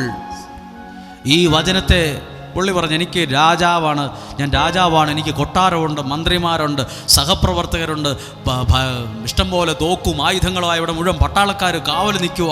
എന്നാ വചനമെന്ന് പറഞ്ഞ് വചനത്തെ തിരസ്കരിച്ചപ്പോൾ അവൻ്റെ ഭൗതിക നന്മകളും അവന് നഷ്ടമാകാൻ തുടങ്ങി. ഒരാൾ ദൈവവചനം സ്വീകരിക്കുമ്പോൾ ദൈവത്തിൻ്റെ എല്ലാ അനുഗ്രഹങ്ങളും അവനുണ്ടാകാൻ തുടങ്ങും. എല്ലാമുള്ള സാവൂൾ ഒന്നുമല്ലാതെ ആത്മഹത്യ ചെയ്യാൻ കാരണം, തകർന്ന് തരിപ്പണമായി മണ്ണിൽ വീണ് കിടക്കാൻ കാരണം, പലരും ചോദിച്ചു, പുള്ളി രാജാവാണല്ലോ, പുള്ളി എന്താ ഈ മണ്ണി വന്ന് കിടക്കുന്നത്, രക്തം ചിന്തി? എല്ലാം ഉള്ളവൻ തകർന്നു പോകാൻ കാരണം ഇതാ ഒരു റീസൺ എഴുതിയിരിക്കുന്നു: കർത്താവിൻ്റെ വചനത്തെ അവൻ തിരസ്കരിച്ചു. ദൈവത്തിൻ്റെ വചനത്തെ തിരസ്കരിക്കരുത്. ചിലർക്ക് ഇതൊക്കെ അയച്ചു കൊടുക്കുമ്പോൾ പറയും, ഇതൊക്കെ ഇങ്ങനെ വചനം കേൾക്കാൻ പറയുമ്പോൾ പറയും, എനിക്കിതൊന്നും കേൾക്കേണ്ട കാര്യമില്ല, നിങ്ങളിതൊന്നും ഇവിടെ ഒന്നും ഉറക്കമൊന്നും വച്ചേക്കല്ല്, ഇതെവിടെയെങ്കിലും നിങ്ങൾ ബാത്റൂമിലോ വല്ല പറമ്പിൽ പോയിരുന്ന് കേൾക്ക്, ഇവിടെ ഈ വീട്ടിലാണ് ഇത് കേട്ട് മടുത്തു. ഇതിനെ കുറ്റം പറയുന്നവരുണ്ട്, വിമർശിക്കുന്നവർക്ക് വേണ്ടി നിങ്ങൾ പ്രാർത്ഥിക്കണം, അവർക്ക് വേണ്ടി നിങ്ങൾ പ്രാർത്ഥിക്കണം. വചനം കേൾക്കുന്നവരെ നിങ്ങൾക്കൊരു ദൈവാനുഗ്രഹം കാത്തിരിപ്പുണ്ട്. വചനം കേൾക്കുന്നവരെ ദൈവം ആ വചനത്തിൻ്റെ അനുഗ്രഹങ്ങൾ കൊണ്ട് സ്ഥിരപ്പെടുത്തും. അവന് ദൈവം കൊടുക്കുന്ന ഒരു ഉയർച്ച ഉണ്ടാകും. ദൈവം കൊടുക്കുന്ന ഒരു ഭാഗ്യം അവൻ അനുഭവിക്കും. ഒരു കരം ഉയർത്തി ഉറക്കി എന്ന് പറഞ്ഞ് ഹല്ലേലൂയ. ശബ്ദം ഉയർത്തി പറഞ്ഞ് ഹല്ലേലൂയ. രണ്ടാമത്തെ വചനം, രണ്ടാമത്തെ കാര്യം, എല്ലാമുള്ള സാവൂൾ തകർന്ന് തരിപ്പണമാകാൻ കാരണം എഴുതിയിട്ടുണ്ട്. 1 സാമുവേലിന്റെ പുസ്തകം 15-ാം അധ്യായം 26-ാമത്തെ വാക്യം. സാമുവേൽ പറഞ്ഞു, ഞാൻ നിന്നോടൊത്ത് വരില്ല. നീ കർത്താവിൻ്റെ വചനം തിരസ്കരിച്ചതിനാൽ ഇസ്രായേലിൻ്റെ രാജാവായിരിക്കുന്നതിൽ നിന്ന്. വീണ്ടും ഇത് രണ്ടാമത്തെ പ്രാവശ്യം എഴുതിയിരിക്കുന്നു. എന്താ എഴുതിയിരിക്കുന്നത്? നീ ദൈവത്തിൻ്റെ വചനത്തെ തിരസ്കരിച്ചു. നീ വേണ്ട, ഇതൊന്നും എനിക്ക് കേൾക്കണ്ട, ഇതൊന്നും എനിക്ക് അറിയേണ്ട കാര്യമില്ല. പിന്നെ അങ്ങനെ വചനത്തിൽ അങ്ങനെ പലതും പറഞ്ഞിട്ടുണ്ട്. ദൈവത്തിൻ്റെ വചനത്തെ തിരസ്കരിച്ചപ്പോൾ അവന് ലഭിച്ച പല നന്മകളും നഷ്ടമാകാൻ തുടങ്ങി. നിങ്ങൾ കേട്ടെ, നിങ്ങൾ വലിയ ആളുകളാകാം, ഡോക്ടർമാരാകാം, എഞ്ചിനീയർ ആകാം, സമൂഹത്തിൽ നിലയും വിലയുള്ളവരാകാം. ദൈവത്തിൻ്റെ വചനത്തെ തിരസ്കരിച്ചാൽ നിങ്ങൾക്കുള്ള പല നന്മകളും നഷ്ടമാകാൻ തുടങ്ങും. അതെല്ലാം പതുക്കെ പതുക്കെ കൊഴിഞ്ഞു പോകും. ദൈവത്തിൻ്റെ വചനത്തെ സ്വീകരിച്ചാലോ ആ നന്മകൾ കൊണ്ട് എൻ്റെ ജീവിതവും ഭവനവും അലങ്കൃതമാകാൻ തുടങ്ങും. തിരസ്കരി ഒന്നും കൂടെ ഉറക്കെ വായിച്ചേ, ഉറക്കെ വായിച്ചേ. സാമുവേൽ പറഞ്ഞു, ഞാൻ നിന്നോടൊത്ത് വരില്ല, ഞാൻ നിന്നോടൊത്ത് വരത്തില്ല. നീ കർത്താവിൻ്റെ വചനം തിരസ്കരിച്ചതിനാൽ ഇസ്രായേലിൻ്റെ രാജാവായിരിക്കുന്നതിൽ നിന്ന്. നീ ദൈവത്തിൻ്റെ വചനത്തെ തിരസ്കരിച്ചു. പകരം എവിടെ ഇരിക്കും? നമ്മൾ എന്ത് ചെയ്യണം? ദൈവത്തിന്റെ വചനത്തെ ഞാൻ സ്വീകരിക്കുന്നു എന്ന് പറയണം. ദൈവം അതാ ഇന്ന് തുടക്കത്തിൽ പ്രാർത്ഥന, കർത്താവേ ഈ വചനം തുറന്നു വെച്ച് കേൾക്കുമ്പോൾ അത് സ്വീകരിക്കാനുള്ള ഒരു കഴിവ് എനിക്ക് തരണമേ. മറിയത്തെ പരിശുദ്ധ അമ്മയുടെ സ്ഥാനത്തേക്ക് എത്തിച്ചത് വചനം കേട്ടപ്പോൾ ഇതൊന്നും എനിക്ക് വിശ്വാസമില്ലെന്ന് തിരസ്കരിച്ചപ്പോഴല്ല, ആ വചനത്തെ സ്വീകരിച്ചപ്പോഴാ ദൈവത്തിന്റെ ആ അനുഗ്രഹം ആ വ്യക്തിയിൽ വന്നത്. ഇവിടെ ഇരിക്കുന്ന എല്ലാ പ്രിയപ്പെട്ടവരും കേട്ടെ, ദൈവത്തിൻ്റെ വചനത്തെ തിരസ്കരിച്ച സാവൂൾ എവിടെ എങ്ങനെ തകർന്നു എന്നറിയാവോ? 1 സാമുവേലിന്റെ പുസ്തകം 31-ാം അധ്യായം, 1 സാമുവേലിന്റെ പുസ്തകം 31-ാം അധ്യായം 4, 5, 6 ഈ മനുഷ്യൻ തകർന്ന് തരിപ്പണമായി ആത്മഹത്യ ചെയ്തു എന്ന് എഴുതിയിരിക്കുവാണ്. 31-ാം അധ്യായം 1 മുതലുള്ള വാക്യം വായിക്കുക. 4-ാം അധ്യായം വായിക്കുകയാണ്. സാവൂൾ തൻ്റെ ആയുധവാഹകനോട് പറഞ്ഞു. സാവൂൾ ആരാ? ഭരണാധികാരിയാണ്. ഒരു രാജ്യത്തെ ഭരിച്ച് കൊട്ടാരത്തിൽ വലിയ പുള്ളിയായിരുന്ന പുള്ളി ഇപ്പൊ പറയുവാ, എന്നെ വാളെടുത്ത് വെട്ടിക്കൊല്ലാൻ, എന്നെ വേഗം വെട്ടിക്കൊല്ലാൻ, എനിക്ക് ജീവിതം മടുത്തു എന്ന് പറയുവാ. സാവൂൾ തൻ്റെ ആയുധവാഹകനോട് പറഞ്ഞു, ഈ അപരിച്ഛേദിതർ എന്നെ അപമാനിക്കുകയും കുത്തിക്കൊല്ലുകയും ചെയ്യാതിരിക്കേണ്ടതിന് വാളൂരി എന്നെ കൊല്ല്. വലിയ പുള്ളി പറയുവാ, നീ ആ വാളെടുത്ത് എന്നെ കൊല്ല്. എല്ലാം ഉള്ളവൻ ഇപ്പം പറയുമോ എനിക്ക് ചാകണമെന്ന്. രാജാവായിരുന്ന ഒരാൾ പറയും, ഇയാൾ ഇത്രയും വലിയ സ്ഥാനത്തിരുന്നോണ്ട് എന്നെ ഇവിടെ ഇരിക്കുന്ന 1-2 പേർ എന്നോട് പറഞ്ഞു ജീവിക്കണമെന്ന് ആഗ്രഹമില്ലെന്ന്. ആ വർത്താനം പറഞ്ഞേക്കല്ല്, ആ വർത്താനം ഒരിക്കലും പറയല്ല്. ജീവിക്കാൻ ആഗ്രഹമില്ല, ഞാൻ മരിക്കാൻ തീരുമാനിക്കുന്ന സ്ഥലമല്ല ഇത്. ജീവിക്കണമെന്ന് തീരുമാനമെടുക്കാൻ ദൈവം നിന്നെ സഹായിക്കുന്ന സമയമാണ്. പുള്ളി ഇപ്പൊ പറയുവാ, എന്നാ പറഞ്ഞു, എന്നെ കൊല്ല്, എനിക്ക് ജീവിച്ച് മടുത്ത്, എന്നെ വെട്ടിക്കൊല്ലാൻ പറഞ്ഞു. പക്ഷേ അവൻ അത് ചെയ്തില്ല. പുള്ളി പറഞ്ഞു, ഞാൻ ചെയ്യത്തില്ലെന്ന് പറഞ്ഞു, നിങ്ങളെ ഞാൻ കൊല്ലത്തില്ല, നിങ്ങളുടെ കൂടെ നടന്ന് ഞാൻ നിങ്ങളെ ഇങ്ങനെ കൊല്ലത്തില്ലെന്ന് പറഞ്ഞു. അവൻ അത്യധികം ഭയപ്പെട്ടിരുന്നു. അതിനാൽ സാവൂൾ സ്വന്തം വാള് അതിൻ്റെ ആ പിടി അവിടെ കൊത്തി വച്ചേച്ച്, ആ മൂർച്ചയുള്ള ഭാഗം ആ അറ്റം നേരെ തിരിച്ചു വച്ചേച്ച് പുള്ളി അതിൻ്റെ പൊക്കത്തേക്ക് വീണു, മരിച്ചു. വായിക്ക്, സ്വന്തം വാളിന്മേൽ വീണ് മരിച്ചു. സാവൂൾ മരിച്ചെന്ന് കേട്ടപ്പോൾ ആയുധവാഹകനും മരിച്ചു, ആത്മഹത്യ ചെയ്തു. അവനും തൻ്റെ വാളിന്മേൽ വീണ് അവനോടൊത്ത് മരിച്ചു. അങ്ങനെ സാവൂളും 3 പുത്രന്മാരും ആയുധവാഹനും എല്ലാവരും ഒന്നിച്ച് ആത്മഹത്യ ചെയ്തു. മൊത്തം തീർന്ന്, അപ്പനും തീർന്നു, മക്കളും എഴുതിയിരിക്കും. നോക്ക്, സാവൂളും 3 പുത്രന്മാരും 3 ആമ്പിള്ളേരും ആയുധവാഹകനും മറ്റാളുകളും അന്ന് ഒന്നിച്ച് മരിച്ചു. കുറേ മരണം. മുമ്പേ പറഞ്ഞില്ലേ എങ്ങനെയാ ഈ അനർത്ഥമല്ല ഈ മനുഷ്യന് കയറി വന്നേ? ദൈവത്തിൻ്റെ വചനത്തെ ഈ മനുഷ്യൻ തിരസ്കരിച്ചു. ഇവിടെ ഇരിക്കുന്ന നിങ്ങൾ കേൾക്ക്, ദൈവത്തെയും ദൈവത്തിൻ്റെ വചനത്തെയും തിരസ്കരിക്കരുത്. അതിന് 1000 ഇരട്ടി പറയണം, കർത്താവേ അങ്ങയുടെ വചനം ആര് പറഞ്ഞാലും അത് ആമേൻ പറഞ്ഞ് സ്വീകരിച്ചോളാം. കർത്താവേ അങ്ങയുടെ വചനത്തെ ഞാൻ സ്വീകരിക്കുന്നു, ഈ വചനം ഞാൻ വിശ്വസിക്കുന്നു. അത് പറയുന്ന അത്രയും നിങ്ങൾ തകരുകയല്ല, നിങ്ങൾ ഉയർത്തെഴുന്നേൽക്കാൻ തുടങ്ങും, രക്ഷപ്പെടാൻ തുടങ്ങും. ഈ ആലയത്തിൽ ഏറ്റവും കൂടുതൽ പ്രാധാന്യം കൊടുക്കുന്നത് ദൈവത്തിൻ്റെ വചനത്തിനാണ്. ലക്ഷക്കണക്കിന് ലക്ഷക്കണക്കിന് ആളുകൾ നേരം വെളുക്കുന്നതിന് മുമ്പ്, സൂര്യപ്രകാശം വരുന്നതിന് മുമ്പ് 5:30 എഴുന്നേറ്റ് ഇന്ന് 1,14,000 പേര് ലൈവിൽ 5:30 എഴുന്നേറ്റ് ഇരിപ്പുണ്ട്. ലോകത്തിന്റെ എവിടെയൊക്കെയോ രാജ്യത്ത് 1,15,000 പേര് ചിലപ്പോൾ കുടുംബമായോ ഒറ്റയ്ക്കോ എവിടെയൊക്കെയോ എഴുന്നേറ്റിരുന്ന് വചനം കേൾക്കുകയാണ്. ഇപ്പോൾ സമയം, ഈ സമയമാകുമ്പോൾ തന്നെ ലക്ഷക്കണക്കിന് ആളുകൾ വചനം കേട്ടു തുടങ്ങി. ഇന്ന് അനേകർ ദൈവവചനത്തിന്റെ മഹത്വം തിരിച്ചറിഞ്ഞു തുടങ്ങിയിരിക്കുന്നു. ആ വചനത്തെ സ്വീകരിക്കുന്നത് ഒരു അനുഗ്രഹമാണ്. ഈ വചനം മറ്റൊരു അനുഗ്രഹത്തെ തുറന്നെടുക്കാൻ ദൈവം എന്റെ കയ്യിൽ ഏൽപ്പിച്ച താക്കോൽ കൂട്ടമാണ്. വിശ്വസിക്കുന്നു. ഒരു കരം ഉയർത്തി ഉറക്കി എന്ന് പറഞ്ഞ് ഹല്ലേലൂയ, ശബ്ദം ഉയർത്തി പറഞ്ഞ് ഹല്ലേലൂയ. ഈ വചനമാ എന്നെ ഇവിടെ എത്തിച്ചേ. ഈ വചനവാ. വേറെ കൂലിപ്പണിക്ക് പോകണ്ട, തൊഴിലുറപ്പിനോ വല്ല പെയിൻറ്റിങ് പണിക്കോ വർക്ക്ഷോപ്പിൻ്റെ പണിക്കോ വല്ല വെൽഡിങ് പണിക്കോ ടാക്സി ഡ്രൈവറായിട്ടോ ഏതെങ്കിലും ഒരു മുതലാളിയുടെ ഡ്രൈവറായിട്ടൊക്കെ ജീവിക്കേണ്ട എന്നെ ഇവിടെ നിർത്തിയത് ഈ വചനമാണ്. ഈ വചനം ഒരു വെളിച്ചമാ, നിന്നെ എത്തേണ്ടിടത്ത് എത്തിക്കുന്ന വെളിച്ചമാണ് ഈ വചനം. ലക്ഷ്യസ്ഥാനത്ത് നിന്നെ എത്തിക്കുന്നതാ ഈ വചനം. ഇവിടെ ഇരുന്നുകൊണ്ട് തന്നെ നിങ്ങൾ പറഞ്ഞു, ഈ വചനം ഞാൻ വിശ്വസിക്കുന്നു, ഈ വചനം ഞാൻ സ്വീകരിക്കുന്നു. വചനം ആര് പറഞ്ഞാലും ആര് തന്നാലും ഒരിക്കലും ഒരാളോട് പറയരുത്. ഒരാൾ വചനം അയച്ചു തരുമ്പോൾ അയാളെ വിളിച്ച് ചീത്ത പറയല്. നിങ്ങൾ എൻ്റെ ഫോണിലേക്കൊന്നും അയച്ചു തരല്. നിങ്ങൾ എന്തിനാ എനിക്കിങ്ങനെ വചനം അയച്ചു തരുന്നത്? നിങ്ങൾ അതിനെ എതിർക്കരുത്. ദൈവത്തിൻ്റെ മനസ്സു വേദനിക്കും.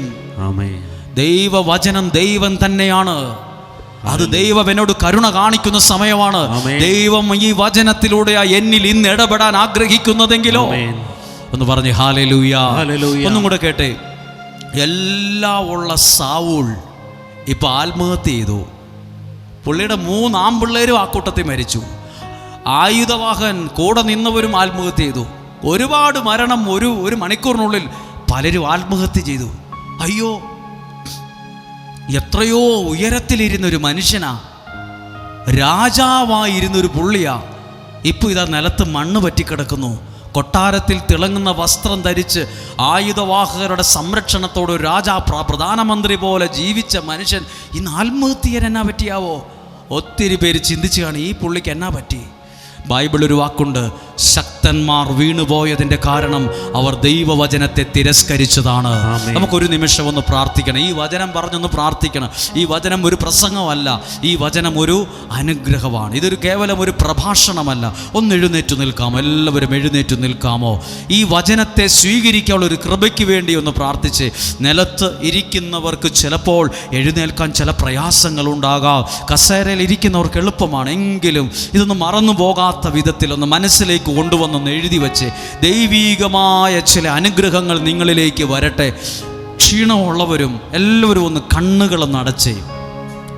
സാവൂൾ ഒരു രാജ്യത്തിൻ്റെ ഭരണാധികാരിയാ, വലിയ പുള്ളിയാണ്. പുള്ളി പറയുന്ന പോലെ ആ കാര്യങ്ങൾ, പുള്ളി നിയന്ത്രിക്കുന്നത് പോലെ ആ കാര്യങ്ങൾ. നാളെ ഇന്നതുപോലെ മതി എന്ന് പറഞ്ഞാൽ മതി.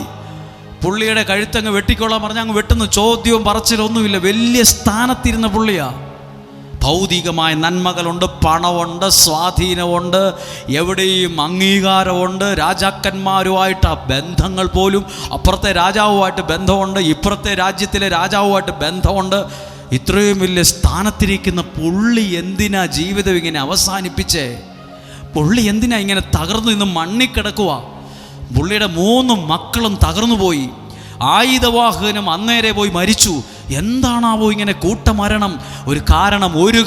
ഒരുപാട് കാരണങ്ങളിൽ ഒരു കാരണം എഴുതിയിട്ടുണ്ട്. ദൈവം അനുഗ്രഹിച്ചുയർത്തിയ ദൈവത്തിൻ്റെ വചനത്തെ സാവൂൾ അതിനെ തിരസ്കരിച്ചു. ഇവിടെ ഇരിക്കുന്ന ഏറ്റവും വലിയ സമ്പന്നനായ ആളുകളും കേട്ടെ, ഏറ്റവും പാവപ്പെട്ട ഒരാൾ കേട്ടെ, ഇടത്തരക്കാർ കേട്ടെ, വീട്ടിൽ വലിയ കാറ് കാണും, വലിയ വീട് കാണും. അങ്ങ് അമേരിക്കയിലായിരിക്കും, അങ്ങ് കാനഡയിലായിരിക്കും. ഈ നാട്ടിൽ ഒരു 3-4 വീടുണ്ട്, ആ നാട്ടിൽ ഒരു 2-3 വീടുണ്ട്. അത് പോരാ, അത് മാത്രം പോരാ. ദൈവത്തിൻ്റെ വചനം കൂടി നിന്റെ അനുഗ്രഹമുള്ള ജീവിതത്തിന് ആവശ്യമാണ്. സാവൂൾ വലിയ പുള്ളിയാ, പക്ഷെ എല്ലാം ഉണ്ടായിട്ടും വളരെ ദയനീയമായി തോറ്റുപോയി. എല്ലാം ഉള്ളവരല്ല കുഞ്ഞെ രക്ഷപ്പെട്ടത്. ദൈവത്തിന്റെ കടാക്ഷമുള്ളവനാ ജീവിതത്തിൽ കയറി വന്നത്. എന്നെ ഞാൻ ആക്കിയത് ദൈവത്തിന്റെ വചനമാണ്. എവിടെയോ കിടന്ന പുറകിൽ കിടന്ന ഒരുപാട് കോംപ്ലക്സുകളുള്ള ഒത്തിരി കുറവുകളുള്ള എനിക്ക് നിങ്ങളുടെ മുമ്പിൽ നിൽക്കാൻ മാന്യത ലഭിച്ചത് ദൈവത്തിന്റെ വചനത്തിലൂടെ കിട്ടിയ അനുഗ്രഹം കൊണ്ടാണ്.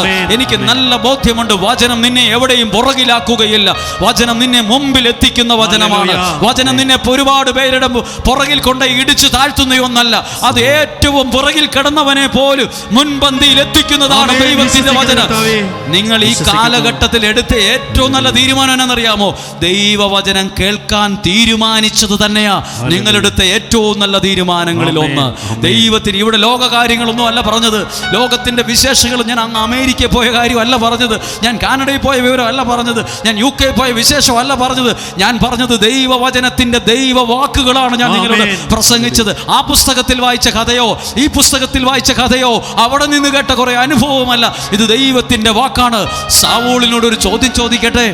അല്ലയോ സാവൂൾ, എല്ലാമുള്ള നീ എന്നാ ഇങ്ങനെ തകർന്നു പോയേ? എല്ലാം ഉള്ള നിനക്ക് എന്നാ പറ്റിയേ? സാവൂൾ, ഇന്നുകൊണ്ട് പല സാവൂളുമാരും, ഇന്നുകൊണ്ട് അതേ റൂട്ടിൽ സഞ്ചരിക്കുന്നവർ. എന്നാ പറ്റി നിനക്ക്? എന്നാ പറ്റി നിനക്ക്? നീ ഇത്രയും നല്ല സ്ഥാനത്തിരുന്ന് ലോകം അറിയുന്ന ഒരാൾക്ക് നിനക്ക് എന്നാ പറ്റി സാവൂൾ? സാവൂൾ ഇന്നുണ്ടേ പറഞ്ഞിനി എനിക്കൊരു അബദ്ധം പറ്റിപ്പോയി. ദൈവത്തെയും ദൈവത്തിൻ്റെ വചനത്തെ എൻ്റെ ആ പൊട്ട ബുദ്ധി കൊണ്ട് ഞാൻ അന്നേരത്തെ ഒരു ആവേശം കൊണ്ട് അങ്ങ് തിരസ്കരിച്ചു പോയി. അതാ എൻ്റെ ജീവിതത്തിലെ ഏറ്റവും വലിയ ഗുരുതരമായ തെറ്റ്.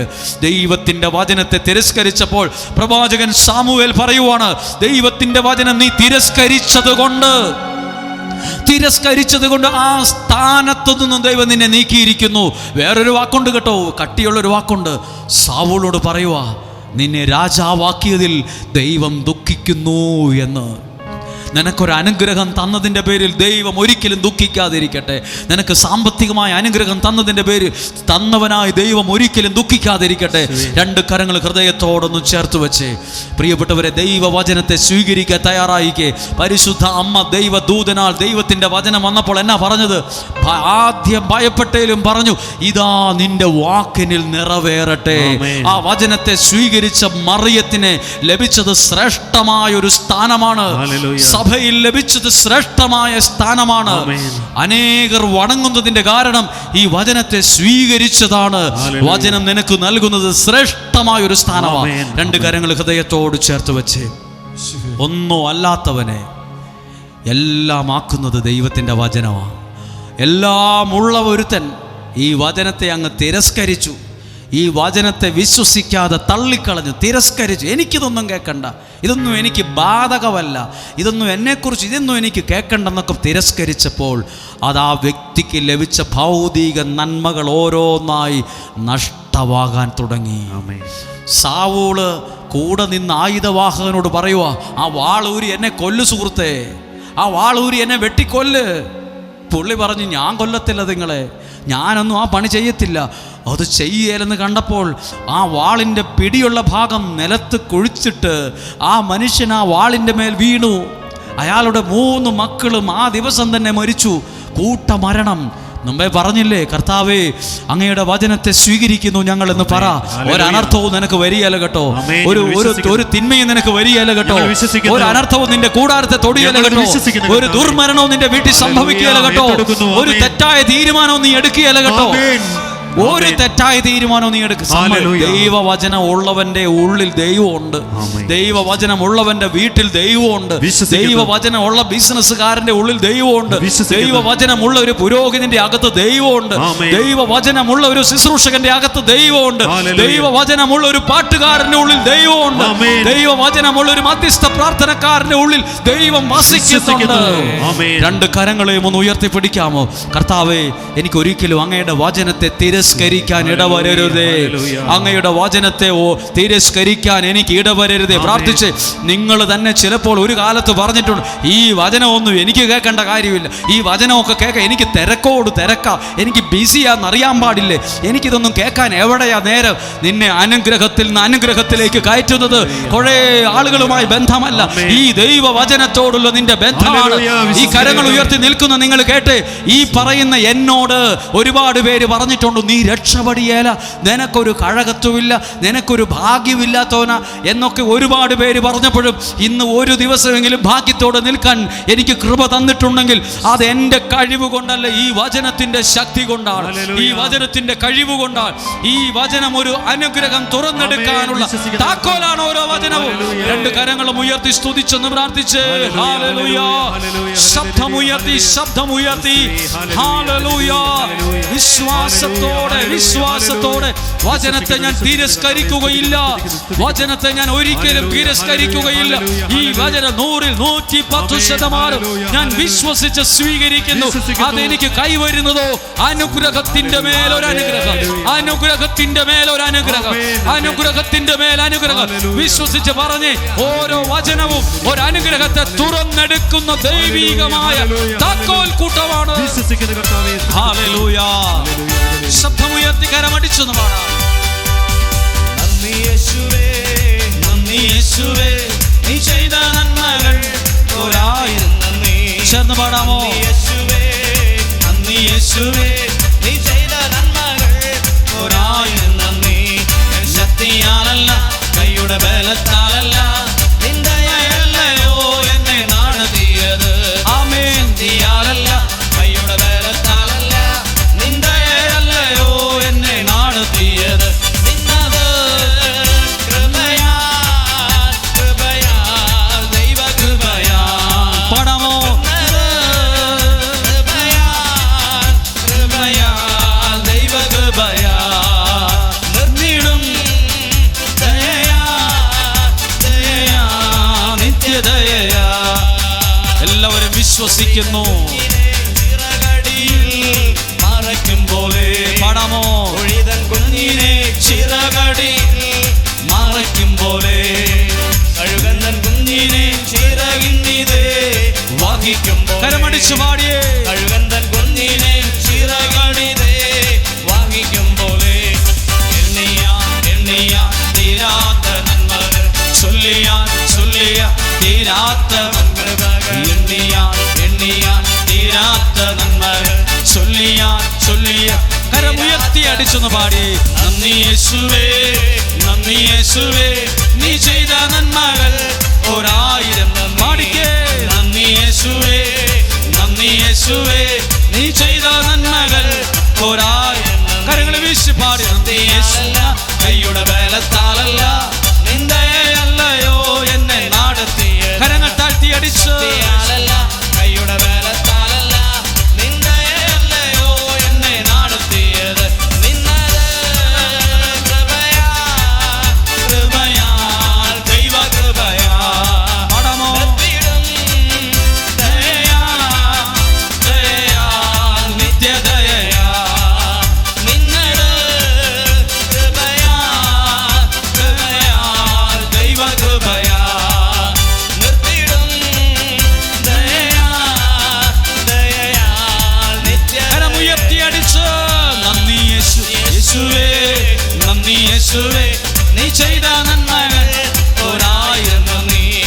നന്ദി യേശുവേ, നന്ദി യേശുവേ, നീ ചെയ്ത നന്മകൾ ഒരായിരം നന്ദി. ഒന്ന് ചേർന്ന് സ്തുതിച്ച് പ്രാർത്ഥിക്കുന്നു. ജീസസ്.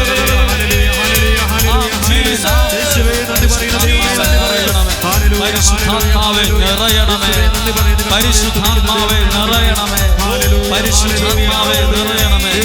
ഹല്ലേലൂയ, ഹല്ലേലൂയ. പരിശുദ്ധാത്മാവേ നിറയണമേ, നിറയണമേ, നല്ല നിറയണമേ. കണ്ണുകളടച്ച കരഹൃദയത്തോട് ചേർത്ത് വയ്ച്ച് എല്ലാവരും കേട്ടെ. ദൈവത്തിൻ്റെ വചനം ഒരിക്കലും തിരസ്കരിക്കരുത്. എനിക്കിതൊന്നും കേൾക്കണ്ട, എൻ്റെ ഫോണിലേക്കൊന്നും അയച്ച് തന്നേക്കല്ല്. എനിക്കിതൊന്നും വിശ്വാസമില്ലെന്ന് നിനക്കറിയത്തില്ലേ, ഇങ്ങനൊന്നും പറയല്ലേ. ആ വചനമാണ് ഇന്നല്ലെങ്കിൽ നാളെ നിങ്ങളാക്കുന്നത്.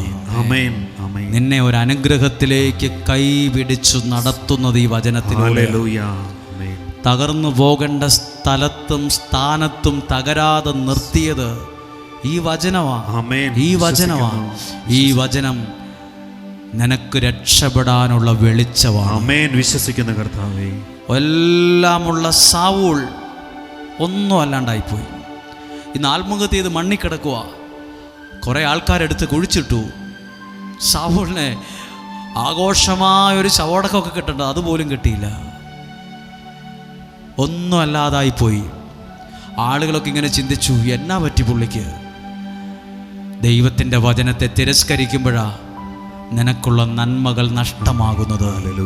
എന്നാൽ അതേ സ്ഥാനത്ത് ദൈവത്തിൻ്റെ വചനം വിശ്വസിച്ച് അത് ഏറ്റെടുക്കുകയും പറയുകയും പ്രാർത്ഥിക്കുകയും ഒക്കെ ചെയ്തു നോക്കി, ആ വചനത്തിൻ്റെ അനുഗ്രഹം കൊണ്ട് നീയും നിൻ്റെ കുടുംബവും ഉയരാൻ തുടങ്ങും. വിശ്വസിക്കുന്നു. നിന്റെ കുഞ്ഞുങ്ങൾ ഉയർന്നു വരാൻ തുടങ്ങും. വിശ്വസിക്കുന്ന കർത്താവേ, തോറ്റുപോകേണ്ട, വലിയ മാർക്കൊന്നും കിട്ടിയാലാത്ത കുഞ്ഞായിരുന്നു. ഇന്ന് എന്നോട് പറഞ്ഞില്ലേ ഒരമ്മ, വലിയ മാർക്കൊന്നും കിട്ടുമെന്ന് വിചാരിച്ചില്ല, പക്ഷെ വചനം കേട്ടു, നന്നായി പഠിച്ചു, നല്ല മാർക്കോടെ ജയിച്ചു. നിന്റെ കുഞ്ഞുങ്ങൾ ഉയർന്നു വരുന്നേ. വിശ്വസിക്കുന്നു. ഒരാളും വഴിതെറ്റി പോവുകയല്ലെന്നേ. കാരണം ആ വചനം കവചവും പരിചയവും. പകൽ പറക്കുന്ന അസ്ത്രത്തെ നീ പേടിക്കണ്ട, രാത്രിയിലെ ഭീകരതയെ നീ പേടിക്കണ്ട. കാരണം അത് ഗേറ്റ് വരെ വരത്തുള്ളൂ. നിന്റെ ഭവനത്തിനകത്ത് ദോഷമായി കയറി വരത്തില്ല. ഒരനിഷ്ട സംഭവങ്ങളും ഉണ്ടാകത്തില്ല. ഒരു ദോഷവും നിനക്ക് വരികയില്ല. ഒരു തിന്മയും നിനക്ക് സംഭവിക്കുകയില്ല. അങ്ങനെ തന്നെ സംഭവിക്കട്ടെ. ആമേൻ, ആമേൻ, ആമേൻ. ഇരിക്കാം.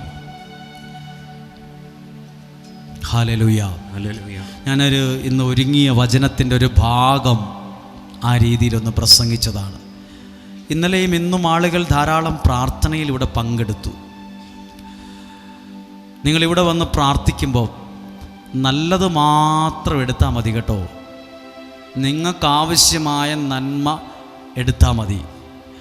നിങ്ങൾക്ക് ഇന്നലെ ഞാൻ വന്നവരോട് സൂചിപ്പിച്ചു, ഒരു പഴം നിങ്ങൾക്ക് കഴിക്കാൻ തന്നാൽ നിങ്ങൾ തൊലി അടക്കം തിന്നുമോ അതോ തൊലി കളഞ്ഞിട്ട് അതിനകത്തുള്ള ആ കാമ്പ് തിന്നുമോ? ആ തൊലി അന്നേരെ പൊളിച്ച് കളഞ്ഞേച്ചാ ആ തൊലി അവിടെ അങ്ങോട്ട് ഇട്ടേക്കും.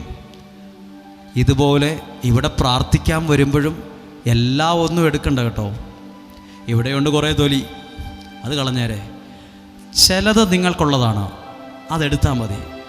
ഒരാപ്പിൾ നിങ്ങൾക്ക് തന്നാലോ അതിൻ്റെ തൊലി ചെത്തിയിട്ടാണ് തിന്നുന്നത്. ഒരു പൈനാപ്പിൾ നിങ്ങൾക്ക് തന്നാലോ, ഒരു ചക്ക നിങ്ങൾക്ക് തന്നാലോ, ഒരു ചക്ക നിങ്ങൾ വീട്ടിൽ ചെന്ന് ചക്കയടക്കം തിന്നുമോ? ഇല്ല, അതിൻ്റെ ആ പുറം ചട്ടയെല്ലാം കളയും. പിന്നെ കുറേ ചകിണി, കുറേ കുരു, കുറേ അരക്ക്, കുറേ മടൽ, കുറച്ച് ചുളയുണ്ട്. ആ ചുളയാണ് നിങ്ങൾ എടുക്കുന്നത്. ഇതുപോലെ ഇവിടെ വരുമ്പോഴും കാണും, ചിലപ്പോൾ കുറേ മടൽ കാണും, ഇച്ചിരി അരക്കൊക്കെ കാണും, ചകിണി കാണും, തൊലി കാണും. അതെല്ലാം കളഞ്ഞേരെ. അതെല്ലാം നമുക്കുള്ളതല്ല. അത് പക്ഷെ ചില കാര്യങ്ങൾ നല്ല ചുളയുണ്ട്, നല്ല കാമ്പുണ്ട്, നല്ല മധുരമുള്ളതുണ്ട്. ചിലത് അത് മാത്രം സ്വീകരിച്ചാൽ മതി. നിങ്ങൾ വിശ്വസിക്കുന്നോ മനുഷ്യൻ മറന്നാലും ദൈവം മറക്കുകയില്ലെന്ന് നിങ്ങൾ വിശ്വസിക്കുന്നോ? നമ്മൾ കാണുന്നില്ലെങ്കിലും നമ്മളെ കാണുന്നൊരു ദൈവം ഉണ്ടെന്ന് നിങ്ങൾ വിശ്വസിക്കുന്നു? വിശ്വസിക്കുന്നു. അത് സത്യമാണ്. നമ്മൾ കാണുന്നില്ല, പക്ഷെ നമ്മളെ കാണുന്നൊരു ദൈവമുണ്ട്. നമ്മളെ മനുഷ്യൻ മറക്കുമോ? നമ്മൾ ചിലർ പറയുമ്പോൾ നിങ്ങളെ ഞാൻ ഒരിക്കലും മറക്കത്തില്ല കേട്ടോ, പക്ഷെ പുള്ളിയായിരിക്കും ആദ്യം മറക്കുന്നത്. ഇപ്പം പുള്ളി മെസ്സേജ് അയച്ചിട്ട് കഴിഞ്ഞ ആഴ്ച മെസ്സേജ് ഇട്ടതാ, ഒരിക്കലും മറക്കുകയില്ലെന്ന് പറഞ്ഞൊരു പുള്ളിക്ക് ഇന്ന് വരെ മെസ്സേജ് കണ്ടിട്ട് പോലുമില്ല.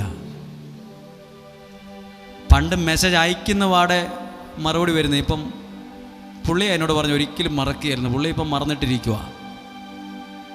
മനുഷ്യൻ മറക്കും, പതുക്കെ പതുക്കെ എല്ലാം മറന്നു പോവും. അല്ലെങ്കിൽ മറന്നതായി അഭിനയിക്കുകയും ചെയ്യും. എന്നിട്ട് നമ്മൾ പറയും, അയ്യോ നിങ്ങളായിരുന്നു, കണ്ടിട്ട് മനസ്സിലായില്ല കേട്ടോ, ചുമ്മാ അടവാ, പുല്ലി അടവാ. അത് പുള്ളിക്ക് ശരിക്കും പിടി കിട്ടി. നമ്മളാണ് പുള്ളി അതങ്ങ് ഭാവിച്ചില്ല, മറന്നതുപോലെ അങ്ങ് പോയി. അയ്യോ പുള്ളി നമ്മളെ കണ്ടിട്ട്. മനുഷ്യൻ മറക്കും, ദൈവം നിങ്ങളെ മറക്കുകയില്ല. നിങ്ങളുടെ കുടുംബത്തെ, നിങ്ങൾ പ്രാർത്ഥിച്ച പ്രാർത്ഥന ദൈവം മറക്കില്ല. ആ ദേശത്ത് നിന്ന് വണ്ടി ഓടിച്ച്, വണ്ടിയെ കയറി, ട്രെയിനിൽ യാത്ര ചെയ്ത് ഈ ആലയത്തിൽ കഷ്ടപ്പാട് സഹിച്ച് ഈ മലനാട്ടിൽ വന്നത് നമ്മൾ ചിലപ്പോൾ ഒരാഴ്ച കഴിയും മറന്നാലും ദൈവം അത് മറക്കില്ല. ഈ ചൂട് വാവിയും പരവേശം സഹിച്ച് നിലത്തിരുന്നത്, കസേര ഇരുന്നത്, ഉപവാസം എടുത്തത് നമ്മൾ ചിലപ്പോൾ അത് ഓർക്കത്തില്ല, ദൈവം അത് മറക്കില്ല. ആമേൻ. മനുഷ്യൻ മറക്കും, ദൈവം മറക്കില്ല. 10 കാശ് കൂടുതലായിട്ട് വരുമ്പോൾ നമ്മൾ ചിലരെയൊക്കെ മറക്കും. നിങ്ങളെ ഓർക്കുമെന്ന് പറഞ്ഞവരൊന്നും ഇപ്പം വലിയ കാര്യമായിട്ടൊന്നും ഓർക്കുന്നില്ല. പലരും മറന്നു കളഞ്ഞു. ഞാൻ ബൈബിളിൽ ഒരു വാക്യം വായിക്കുക, മനുഷ്യൻ മറന്നാലും ദൈവം മറക്കത്തില്ല. ഉൽപ്പത്തി പുസ്തകം 40-ാം അധ്യായം ജോസഫിൻ്റെ ഒരു ജീവിതാനുഭവം വേഗത്തിൽ പറയുവാണ്. ഈ കഴിഞ്ഞ സമയത്ത് എനിക്ക് നല്ല സ്വാധീനിച്ചൊരു വചനമാണ് നിങ്ങളോട് പറയുന്നത്. എന്നതാ പ്രസംഗിക്കുന്നത്? മനുഷ്യൻ മറന്നാലും ദൈവം മറക്കില്ല. മനുഷ്യൻ മറന്നാലും ദൈവം മക്കൾ മറക്കും, മാതാപിതാക്കൾ മറക്കും, അമ്മ മറക്കും, അപ്പം മറക്കും, സഹോദരൻ മറക്കും, അളിയൻ മറക്കും, അങ്കിള് മറക്കും, ആൻറ്റി മറക്കും. ഇവിടെ ഇരിക്കുന്ന 1-2 പേര് പറഞ്ഞല്ലോ, എൻ്റെ കൊച്ച് കാനഡയിലായി, ഇപ്പം വിളിച്ചിട്ട് 1 മാസമായി ഫോൺ വിളിച്ചിട്ടില്ലെന്ന്, അങ്ങോട്ട് വിളിച്ചാലും എടുക്കത്തില്ലെന്ന്. ഞങ്ങൾ എത്ര കാര്യമായിട്ട് കണ്ട് വളർത്തിയ മാനാന്നറിയാവോ? അപ്പോൾ അവൻ എന്നാന്നറിയില്ല, മകൻ്റെ കാര്യം പറഞ്ഞു, അപ്പുറത്തെ വീട്ടിലെ കൊച്ചിൻ്റെ കാര്യമല്ല. അമ്മ പറയുക, ഞങ്ങൾ ഫോൺ വിളിച്ചാൽ ഇപ്പോൾ എടുക്കുകയില്ല. അവൻ ഇങ്ങോട്ടും മകൻ മറന്നു, മരുമകൾ മറന്നു. മനുഷ്യനാ മറക്കും, പക്ഷെ ദൈവം മറക്കത്തില്ല. ഒരനുഭവം പറയുവാണ്. ഉൽപ്പത്തി പുസ്തകം 40-ാം അധ്യായത്തിൽ ജോസഫ് ജയിലിൽ കിടക്കുവാണ്. എവിടെ കിടക്കുക? ജയിലിൽ കിടക്കുമ്പോൾ രാജാവിൻ്റെ പാനപാത്രവാഹകനും പാചകനും എന്തോ തെറ്റ് ചെയ്തിട്ട് ജയിലിൽ കൊണ്ടിട്ടു. ഇപ്പം ഇവരെല്ലാം ഒരു ടീമായി. ആരൊക്കെ? ജോസഫും രാജാവിൻ്റെ പാനപാത്രം കൊണ്ടു നടക്കുന്നവരും പാചകനും രാജാവിന് ഫുഡ് ഉണ്ടാക്കി കൊടുക്കുന്ന ഹോട്ടൽ മാനേജിൻ്റെ പഠിച്ച പുള്ളി ജയിലിൽ കിടക്കുക. ഇപ്പോൾ രാജാവിന് പ്രധാനമന്ത്രി, മുഖ്യമന്ത്രി ഇവർക്കൊക്കെ ഭക്ഷണം ഉണ്ടാക്കുന്ന നല്ല നല്ല പ്രൊഫഷണലായ ആളുകളാണ്, നല്ല വിശ്വസ്തരായ ആളുകളാണ്. അതുപോലെ അന്നത്തെ കാലത്ത് രാജാക്കന്മാർക്ക് ഭക്ഷണം ഉണ്ടാക്കുന്ന നമ്മുടെ വീട്ടിൽ കപ്പ വയ്ക്കുന്ന പോലെയൊന്നുമല്ല. നമ്മുടെ വീട്ടിൽ ഇന്നലത്തെ ചോറ് വെള്ളത്തിലിട്ട് വീണ്ടും ചൂടാക്കി ഇന്ന് രാവിലെ കളയണ്ടല്ലോ എന്നോർത്ത് രാജാവിന് ആ ഭക്ഷണം കൊടുത്താൽ നടക്കത്തില്ല. അതൊക്കെ ചോദ്യം ചെയ്യും, പിടിക്കപ്പെടും. രാജാവിന് ഭക്ഷണം ഉണ്ടാക്കുന്ന പുള്ളി ഇപ്പോൾ ജയിലിൽ കിടക്കുക. പാചകൻ എഴുതിയിട്ടുണ്ട്, ഇല്ല എഴുതിയിട്ടുണ്ടോ? വായിച്ചേ. പാചകനും പാനപാത്രവാഹകനും പാചകനും യജമാനനായ രാജാവിനെതിരെ തെറ്റ് ചെയ്ത് രാജാവ് ദേഷ്യപ്പെട്ട് പിടിച്ച് ജയിലിൽ കൊണ്ടുപോയിട്ടു. ഇപ്പോൾ ആരൊക്കെ തമ്മിൽ കമ്പനിയായി? ജോസഫും പാനപാത്രവാഹകനും പാചകനും വലിയ കമ്പനിയായി, കമ്പനിക്കാരായി, സുഹൃത്തുക്കളായി. ജയിലിൽ കിടന്നുറങ്ങുമ്പം പാനപാത്രവാഹകനും പാചകനും ഒരു സ്വപ്നം കണ്ടു, പേടിച്ചു പോയി. സ്വപ്നം കണ്ടു. ഇനി എല്ലാവരും ശ്രദ്ധിച്ചേ, ദൈവം തരുന്ന ഒരു കഴിവ് മതി നീ രക്ഷപ്പെടാൻ. ആമേൻ. ദൈവം തരുന്ന ഒരു ഒറ്റ കഴിവ് നിനക്കുണ്ടോ, ആ കഴിവേ നീ രക്ഷപ്പെടും. ആമേൻ. ഉദാഹരണം, ജോസഫിന് ഒരു കഴിവുണ്ടായിരുന്നു. എന്ത്? സ്വപ്നം വ്യാഖ്യാനിക്കാനുള്ള കഴിവ്. നമ്മളാണെങ്കിൽ പറയില്ല, പുള്ളിക്ക് എന്നാ കഴിവാ, സ്വപ്നം വ്യാഖ്യാനിക്കാനുള്ള കഴിവ്. ഇവിടെ PG പഠിച്ചിട്ട് എവിടെ എത്തിയിട്ടില്ല, പിന്നെ ആ പുള്ളിയുടെ സ്വപ്നം. ഇവിടെ MBA കഴിഞ്ഞ് BBA കഴിഞ്ഞ് പഠിക്കാൻ പറ്റുന്നതിന് അപ്പുറത്ത് പഠിച്ചിട്ട് ഇപ്പം ജോലിയില്ല. ഇപ്പം 10,000 രൂപ ശമ്പളത്തിന് അപ്പുറത്തെ കടയിൽ പോവുക. പിന്നെയാ നിൻ്റെ സ്വപ്നം. ദൈവം ഒറ്റ കഴിവാണ് ജോസഫിന് കൊടുത്തത്. എന്നതാ? സ്വപ്നം ഇങ്ങനെ വ്യാഖ്യാനിച്ചു കൊടുക്കാനുള്ള ദൈവം തരുന്ന ഒറ്റ കഴിവ് മതി. ആമേൻ. ദൈവത്തിലുള്ള ആശ്രയത്വം മതി. ആ കഴിവിൽ നീ രക്ഷപ്പെട്ടിരിക്കും. ആമേൻ. രാജാവിൻ്റെ സ്വപ്നം വ്യാഖ്യാനിച്ച ആളാണ് ജോസഫ്. ആർക്കും പറ്റാത്തത് ഇന്ന് ജോസഫിനെ കൊണ്ട് പറ്റി. രാജാവ് ഉന്നതനായി മാറി. കേട്ടോ, 2 പേര് സ്വപ്നം കണ്ടു. 5-ാമത്തെ വാക്യം വായിക്കുക. തടവറയിൽ കിടന്നിരുന്ന, ശ്രദ്ധിച്ചു കേട്ടോ, തടവറ ജയിലിൽ കിടക്കുമ്പോൾ അവരിരുവർക്കും ഈജിപ്തിലെ രാജാവിന്റെ പാനപാത്രവാഹകനും പാചകനും ഒരു രാത്രിയിൽ വേറെ വേറെ അർത്ഥമുള്ള സ്വപ്നമുണ്ടായി. 2 അർത്ഥമുള്ള 2 സ്വപ്നങ്ങൾ 2 ടീമും കണ്ടു. ജോസഫ് ഒരു സ്വപ്നവും കണ്ടില്ല. കൂടെ ഉണ്ടായിരുന്ന 2 പേര് സ്വപ്നം കണ്ടിട്ട് എഴുന്നേറ്റിരിക്കുക. 2 സ്വപ്നം കണ്ടു. എന്നതാ സ്വപ്നം എഴുതിയിട്ടുണ്ട്. ഉടനെ പറഞ്ഞു, ജോസഫ് രാവിലെ അവരുടെ അടുക്കൽ ചെന്നപ്പോൾ അവർ വിഷാദിച്ചിരിക്കുന്നത് കണ്ടു. നേരം വെളുത്തപ്പം ഇന്നലെ കിടക്കാൻ പോയ ആൾക്കാരെ പോലെ അല്ല, 2 പേര് ഭയങ്കര ടെൻഷനാണ്. അപ്പോൾ ജോസഫ് ചോദിച്ചു, എന്നാ പറ്റി?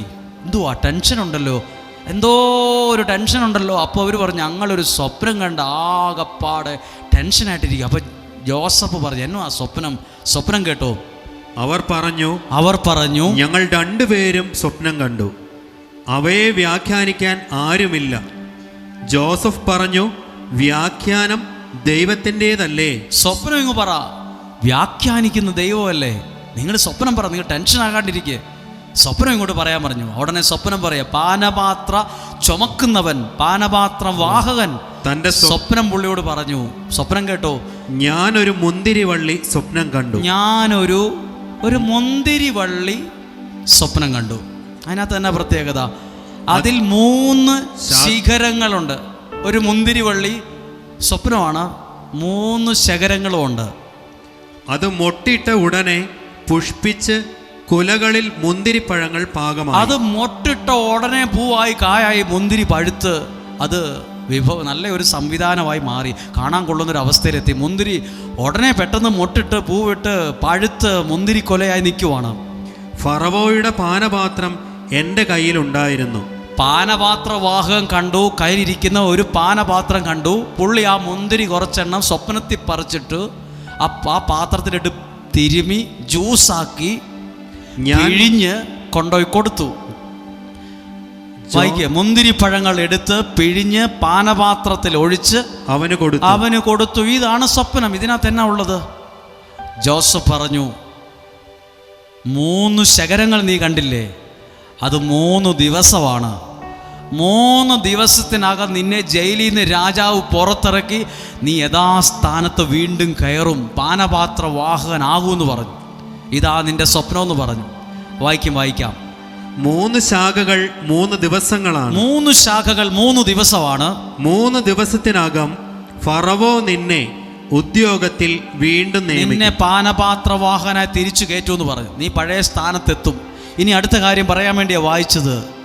മുൻപെന്ന പോലെ നീ പാനപാത്രം ഫറവോയുടെ കയ്യിൽ നീ മുമ്പിലത്തെ പോലെ തന്നെ എത്തും. അടുത്ത ഭാഗം ഞാൻ വായിക്കാം. 14-ാമത്തെ വാക്യം. അപ്പൊ ജോസഫ് ജയിലിൽ നിന്ന് പുള്ളിയോട് പറഞ്ഞു, നല്ല കാലം വരുമ്പം നീ എന്നെ കൂടി ഒന്ന് ഓർക്കണേ എന്ന് പറഞ്ഞു. നമ്മളും കുറേ പേരോട് അങ്ങനെ പറഞ്ഞിട്ടുണ്ട്. നീ നല്ല കാലം വരും. മഷിയിട്ട് നോക്കിയിട്ട് ആരെയും കാണുന്നില്ല, നമ്പറൊക്കെ മാറ്റിക്കളഞ്ഞവരൊക്കെ. നല്ല കാലം വരുമ്പോൾ എന്നാ വാക്കൊന്ന് ഉറക്കെ വായിച്ച് അനു വായിച്ചേ. നല്ല കാലം വരുമ്പം എന്നെയും ഓർക്കണം, എന്നോട് കരുണ കാണിക്കണമെന്ന് ആരോട് പറഞ്ഞു? ജയിലിൽ കിടന്ന ജോസഫ് സ്വപ്നം കണ്ട പാനപാത്രവാഹനോട് പറഞ്ഞടാ, 3 ദിവസം കഴിയുമ്പോൾ ഫറവോ നിന്നെ തിരിച്ച് ഈ ജയിലിൽ നിന്ന് പുറത്തിറക്കി നീ നിനക്ക് നഷ്ടപ്പെട്ട അതേ സ്ഥാനത്ത് നീ കയറും, രാജാവിൻ്റെ അടുത്ത ആളായി മാറുമ്പോൾ നിനക്കങ്ങനെ നല്ല കാലം വരുമ്പോൾ എന്നെ ഒന്ന് ഓർക്കണം, ഞാൻ ആ സ്വപ്നം നിനക്ക് വ്യാഖ്യാനിച്ച് തന്നത്. അപ്പോൾ പുള്ളി പറഞ്ഞു, അയ്യോ ഒരിക്കലും നിന്നെ മറക്കത്തില്ല കേട്ടോ, നിന്നെ മറക്കത്തില്ല എന്ന് പറഞ്ഞു. അടുത്ത ഭാഗം ജോസഫ് പറഞ്ഞു, എൻ്റെ കാര്യം ഫറവോയുടെ മുമ്പിൽ ഉണർത്തിച്ച് ഈ തടവറയിൽ നിന്ന് എന്നെ മോചിപ്പിക്കണം കേട്ടോ എന്ന് പറഞ്ഞു. എന്നാ പറഞ്ഞത്? എന്നെ മറക്കല്ല് കേട്ടോ, എന്നെ ഓർക്കണം, നിനക്ക് 10 കാശൊക്കെ വരുമ്പോൾ എന്നെ ഓർക്കണം. നീ അങ്ങ് ജർമ്മനിയിലെത്തി അവിടെ സിറ്റിസണൊക്കെ ആയിക്കഴിഞ്ഞ് അവിടെ വീടും പറമ്പൊക്കെ മേടിച്ച് എന്നെ കൂടി പിന്നെ പോയ പോക്ക് പിന്നെ പറന്നത് കണ്ടിട്ടില്ല. നിങ്ങൾ ചിലരെക്കുറിച്ച് സങ്കടമില്ലേ? പുള്ളി അവധിക്ക് വന്നേച്ച് നമ്മുടെ വീട്ടിൽ പോലും വന്നില്ലല്ലോ. പുള്ളിക്കൊക്കെ ഭയങ്കര എന്തേലുമൊക്കെ വരുമ്പം മനുഷ്യനാ മറക്കും. പുള്ളി മറന്നോ ഇല്ലയോ? 23-ാമത്തെ വാക്യം വായിച്ചേ. എന്നാൽ അതിനും 21-ാമത്തെ വാക്യം വായിച്ച്, പാനപാത്രവാഹകനെ ഉദ്യോഗത്തിൽ തിരികെ നിയമിച്ചു. തിരിച്ച് പുള്ളി രാജാവിന്റെ മെയിൻ ആളായി മാറി. അവൻ പാനപാത്രം ഫറവോയുടെ കയ്യിൽ കൊടുത്തു. ഇനി 23-ാമത്തെ വാക്യം. എന്നാൽ പാനപാത്രവാഹകൻ ജോസഫിനെ ഓർമ്മിച്ചില്ല. അടുത്ത ഭാഗം. അവനെ മറന്നു കളഞ്ഞു. പുള്ളി മറന്നു. പക്ഷേ ജോസഫ് എങ്ങനെയാ രാജാവായത്? മനുഷ്യൻ മറന്നാലും ദൈവം നിന്നെ മറക്കുകയില്ല എന്നതിൻ്റെ തെളിവാണത്. പുള്ളി പാനപാത്രവാഹകനോട് പറഞ്ഞു, നീ രാജാവിൻ്റെ വലിയ ആളാകുമ്പോൾ എൻ്റെ കാര്യം കൂടെ ഒന്ന് പറഞ്ഞേക്കണം, എന്നെ ഒന്ന് രക്ഷിച്ചേക്കണം കേട്ടോ. ഞാൻ ഈ ജയിലിൽ കിടക്കാൻ തുടങ്ങിയിട്ട് കുറേയായി, ഒരു കള്ളക്കേസിൽ കുടുങ്ങി കിടക്കുവാൻ, പിന്നെ നിന്നെ ഞാൻ രക്ഷിക്കും, ഞാൻ പുറത്തിറങ്ങി ആദ്യം നിന്നെ രക്ഷിക്കൂ എന്നൊക്കെ പറഞ്ഞ ആൾ എഴുതിയിരിക്കുക. അതേ അധ്യായത്തിൽ എഴുതിയിരിക്കുക, പാനപാത്രവാഹകൻ പുള്ളിനെ ഓർത്തില്ല, മറന്നുപോയി. പക്ഷെ ജോസഫ് എങ്ങനെയാ പിന്നെ കുറച്ച് വർഷം കഴിഞ്ഞപ്പോൾ ഭരണാധികാരിയായ മനുഷ്യൻ നിന്നെ മറന്നാൽ ദൈവം നിന്നെ മറക്കുകയില്ല. അപ്പൻ മറക്കും, സഹോദരൻ മറക്കും, സഹോദരി മറക്കും, മരുമകൾ മറക്കും, അയൽവാസി മറക്കും, നാട്ടുകാർ മറക്കും, പള്ളിക്കാർ മറക്കും, പള്ളിയിലച്ചൻ മറക്കും, സിസ്റ്റർമാർ മറക്കും, കൈക്കാരന്മാർ, കമ്മിറ്റിക്കാർ എല്ലാം മറക്കും. മനുഷ്യൻ മറക്കും, കൂടെ പഠിച്ചവർ മറക്കും, ഇഷ്ടപ്പെട്ടവൻ മറക്കും, ഇഷ്ടപ്പെട്ടവൾ മറക്കും. ഒരാൾ മരിച്ചാൽ തന്നെ മറക്കും. ഒരാൾ മരിച്ച് ഒരാൾ സ്ഥലത്ത് ശവടക്കിന് പോയപ്പോൾ എല്ലാവരും കരഞ്ഞ് ഭയങ്കര സങ്കടത്തിലാണ്. പ്രാർത്ഥനയെല്ലാം കഴിഞ്ഞ് പെട്ടി അടച്ച് ആ കയറ് കൊണ്ട് ആ പെട്ടിയൊക്കെ താഴോട്ടാക്കി സ്ലാവിട്ട് മൂടിക്കഴിഞ്ഞ ആൾക്കാർ തിരിച്ചു വരുന്നത് ചിരിച്ചുകൊണ്ടാണ്. അയ്യോ, പോയ പോലെയല്ല പലരും വരുന്നത്, കരഞ്ഞു പോയ പലരും ചിരിക്കുന്നു. ഞാനൊരു ഉദാഹരണം പറയാം. ഒരാൾ മരിച്ചു. അദ്ദേഹം ആക്സിഡൻ്റായിട്ട് മരിച്ചതാണ്, ഒരു അപകടം പറ്റി മരിച്ചതാണ്. അയാളുടെ ഭാര്യ ആ സംസ്കാര സമയത്ത് ഭ്രാന്തിയെ പോലെ ആയിരുന്നു. ആ മരിച്ചു കിടന്ന ആളെ കണ്ട് കരഞ്ഞതിനേക്കാൾ അയാളുടെ ഭാര്യ അന്ന് ആ വിഷമത്തിൻ്റെ പുറത്ത് വിളിച്ചു പറയുന്നതും പിച്ചുപെയ്യും പറയുന്നതും കേട്ട് പലരും തൂവാലയെടുത്ത് മുഖം പൊത്തി. ശവടക്കിൻ്റെ സമയത്ത് പലരും കരഞ്ഞു. അതിനുശേഷം 7-ൻ്റെ അന്നും 41-ൻ്റെ അന്നും എഴുന്നേറ്റ് നിൽക്കാൻ പോലും ആ വ്യക്തിക്ക് ആരോഗ്യമില്ലായിരുന്നു. പള്ളിയിൽ ഇങ്ങനെ കമിഴ്ന്ന് കിടക്കുക ഫുൾ ടൈം. 2 പേര് പിടിച്ചുകൊണ്ട് ആ സിമിത്തേരി കൊണ്ടുപോകുന്നു, തിരിച്ചു വണ്ടിയിൽ കയറ്റി കൊണ്ടുപോകുന്നു. എല്ലാവരും വിചാരിച്ചു ഇനി ഒരിക്കലും ഈ വ്യക്തി ഒന്നും റിക്കവർ ആകത്തില്ല. 1 വർഷം കഴിയുന്നതിന് മുമ്പ് വേറൊരാളെ വിവാഹം കഴിച്ചതിന് ഞാൻ ഒരിക്കലും തെറ്റ് പറയത്തില്ല. അവർക്ക് നല്ല ജീവിതം ഉണ്ടാകട്ടെ. പക്ഷേ അത്ഭുതം തോന്നുന്നു, 1 വർഷത്തിനുള്ളിൽ അതെല്ലാം മറക്കാൻ തുടങ്ങിയിരിക്കുന്നു. യാദൃശ്ചികമായി ആ വ്യക്തി കല്യാണം കഴിച്ച ആ സഹോദരിയും അവരുടെ ഭർത്താവും രണ്ടാമത് കല്യാണം കഴിച്ച ആളും ഒരു കാറിന് പോകുന്നത് കണ്ടപ്പോൾ ആ സഹോദരി ഒട്ടും ദുഃഖിതയായിരുന്നില്ല. എന്തോ പറഞ്ഞ് ആ ഭാര്യയും ഭർത്താവും ആ കാറിൻ്റെ അകത്ത് ചിരിച്ച മുഖത്തോടെയാണ് കണ്ടത്. 1 വർഷം കഴിയുന്നതിന് മുമ്പോ അവരുടെ ഹസ്ബൻഡല്ലേ കഴിഞ്ഞ് ഇത്ര നാളുമ്പോൾ മരിച്ചത്? അതെ. പക്ഷെ 1 വർഷം കഴിയുന്നതിന് മുമ്പ് എല്ലാം മറന്നു തുടങ്ങിക്കഴിഞ്ഞു. മനുഷ്യൻ മറക്കും, മനുഷ്യൻ പതുക്കെ മറക്കാൻ തുടങ്ങും. പക്ഷെ മനുഷ്യൻ മറന്ന ഭാര്യ മറക്കും, ഭർത്താവ് മറക്കും, മക്കൾ മറക്കും, മാതാപിതാക്കൾ മറക്കും. അമ്മ നിന്നെ മറന്ന, അങ്ങനെ പാട്ട് തന്നെ ഉണ്ടല്ലേ, വല്ല പാട്ട് തന്നെയുണ്ട്. അമ്മ നിന്നെ മറന്നാലോ ദൈവം നിന്നെ മറക്കത്തില്ലെന്ന് ജോസഫ് പാനപാത്രവാഹകനോട് പറഞ്ഞു. നീ എന്നെ മറക്കല്ല് കേട്ടോ, എന്നെ ഈ ജയിലിൽ നിന്ന് രക്ഷപ്പെടുത്തണം. നിന്നെ മറക്കത്തില്ല, നീയല്ലേ എന്നെ ഇങ്ങനെ രക്ഷപ്പെടുന്നു. 3 ദിവസം കഴിഞ്ഞ് എന്നെ പറവോ പഴയ സ്ഥാനത്തെത്തുമ്പോൾ ഞാൻ നിൻ്റെ കാര്യം പറയും. ഒന്നും നടക്കത്തില്ല. എഴുതിയിട്ടുണ്ട്, പാനപാത്രവാഹകൻ പുള്ളിനെ മറന്നു കളഞ്ഞു എന്ന്. നിങ്ങളൊന്നും അധികമായി ആരിൽ നിന്നും പ്രതീക്ഷിക്കേണ്ട കേട്ടോ. ഒന്നും എൻ്റെ ചിറ്റപ്പൻ അങ്ങ് അമേരിക്കയിൽ എന്നെ ഇപ്പം കൊണ്ടുപോകും, വെറുതെ പ്രതീക്ഷിക്കേണ്ട കേട്ടോ. എൻ്റെ അമ്മാച്ചൻ അങ്ങനെ അച്ഛനാ ജർമ്മനിയിൽ എന്നെ കൊണ്ടുപോകാനാ പ്ലാൻ ഇട്ടിരിക്കും, വെറുതെയാ, ചുമ്മാ പുളുവടിക്കുന്നതാ കൊണ്ടുപോകാന്ന്. വീരവാദം പൊട്ടിക്കും, നിങ്ങൾ അമേരിക്കയിൽ എത്തുമ്പോൾ കൊണ്ടുപോകാമെന്ന്. ഇപ്പോൾ അമേരിക്കയിൽ പോകണ്ട, ചിലപ്പോൾ പ്രശ്നമാവും, അവിടെ എല്ലാം നിയമം പ്രശ്നമാണ്. എന്നാലും നമ്മൾ അവർ കൊണ്ടുപോയി ഇവരോർക്കും, എൻ്റെ അമ്മാച്ചനോർക്കും, എൻ്റെ അളിയൻ അവിടെയാ. എന്തളിയൻ? പൈസ വരുമ്പോൾ അളിയനും ഒക്കെ പോവും. മനുഷ്യൻ മറക്കും. അമ്മാച്ചന് ഓർക്കൂല, അളിയന് ഓർക്കൂല, പെങ്ങൾ ഓർക്കൂല, എല്ലാവർക്കും അവരവരുടെ കാര്യവും ആ വലുത്. പക്ഷെ ആര് മറന്നാലും ദൈവം നിന്നെ മറക്കത്തില്ല. ആ ദൈവം നിന്നെ മറക്കാത്തോണ്ട് ഇങ്ങനെ എഴുതിക്കേ, ഞാൻ ഒരിക്കലും ഒറ്റയ്ക്കായി പോകത്തില്ല. ജോസഫ് വിചാരിച്ചു പാനപാത്രവാഹകൻ പുള്ളി സ്വാധീനിച്ച് എന്നെ അങ്ങ് രക്ഷപ്പെടുത്തു. ഒരു ചുക്കും നടന്നില്ല. പുള്ളി ഓർത്തു പോലും ഇല്ലെന്ന് മാത്രമല്ല മറന്നു കളഞ്ഞു. സാരമില്ല, മനുഷ്യനല്ലേ. ഞാനൊന്നും ആരെയും കുറ്റപ്പെടുത്തി പറഞ്ഞതല്ല കേട്ടോ. മനുഷ്യൻ മറക്കുമെന്ന് പറയാൻ പറഞ്ഞതാണ്. മനുഷ്യൻ മറക്കും, പെട്ടെന്ന് മറന്നു പോകും. ഇന്നലെ കരഞ്ഞവർ 1 ആഴ്ച കഴിയുമ്പോൾ, 1 മാസം കഴിയുമ്പോൾ, 3 മാസം കഴിയുമ്പോൾ പഴയ അവസ്ഥയിലായി മിണ്ടാൻ തുടങ്ങി ചിരിക്കാം. അത് ദൈവം തന്നൊരു കഴിവാ മറക്കാൻ.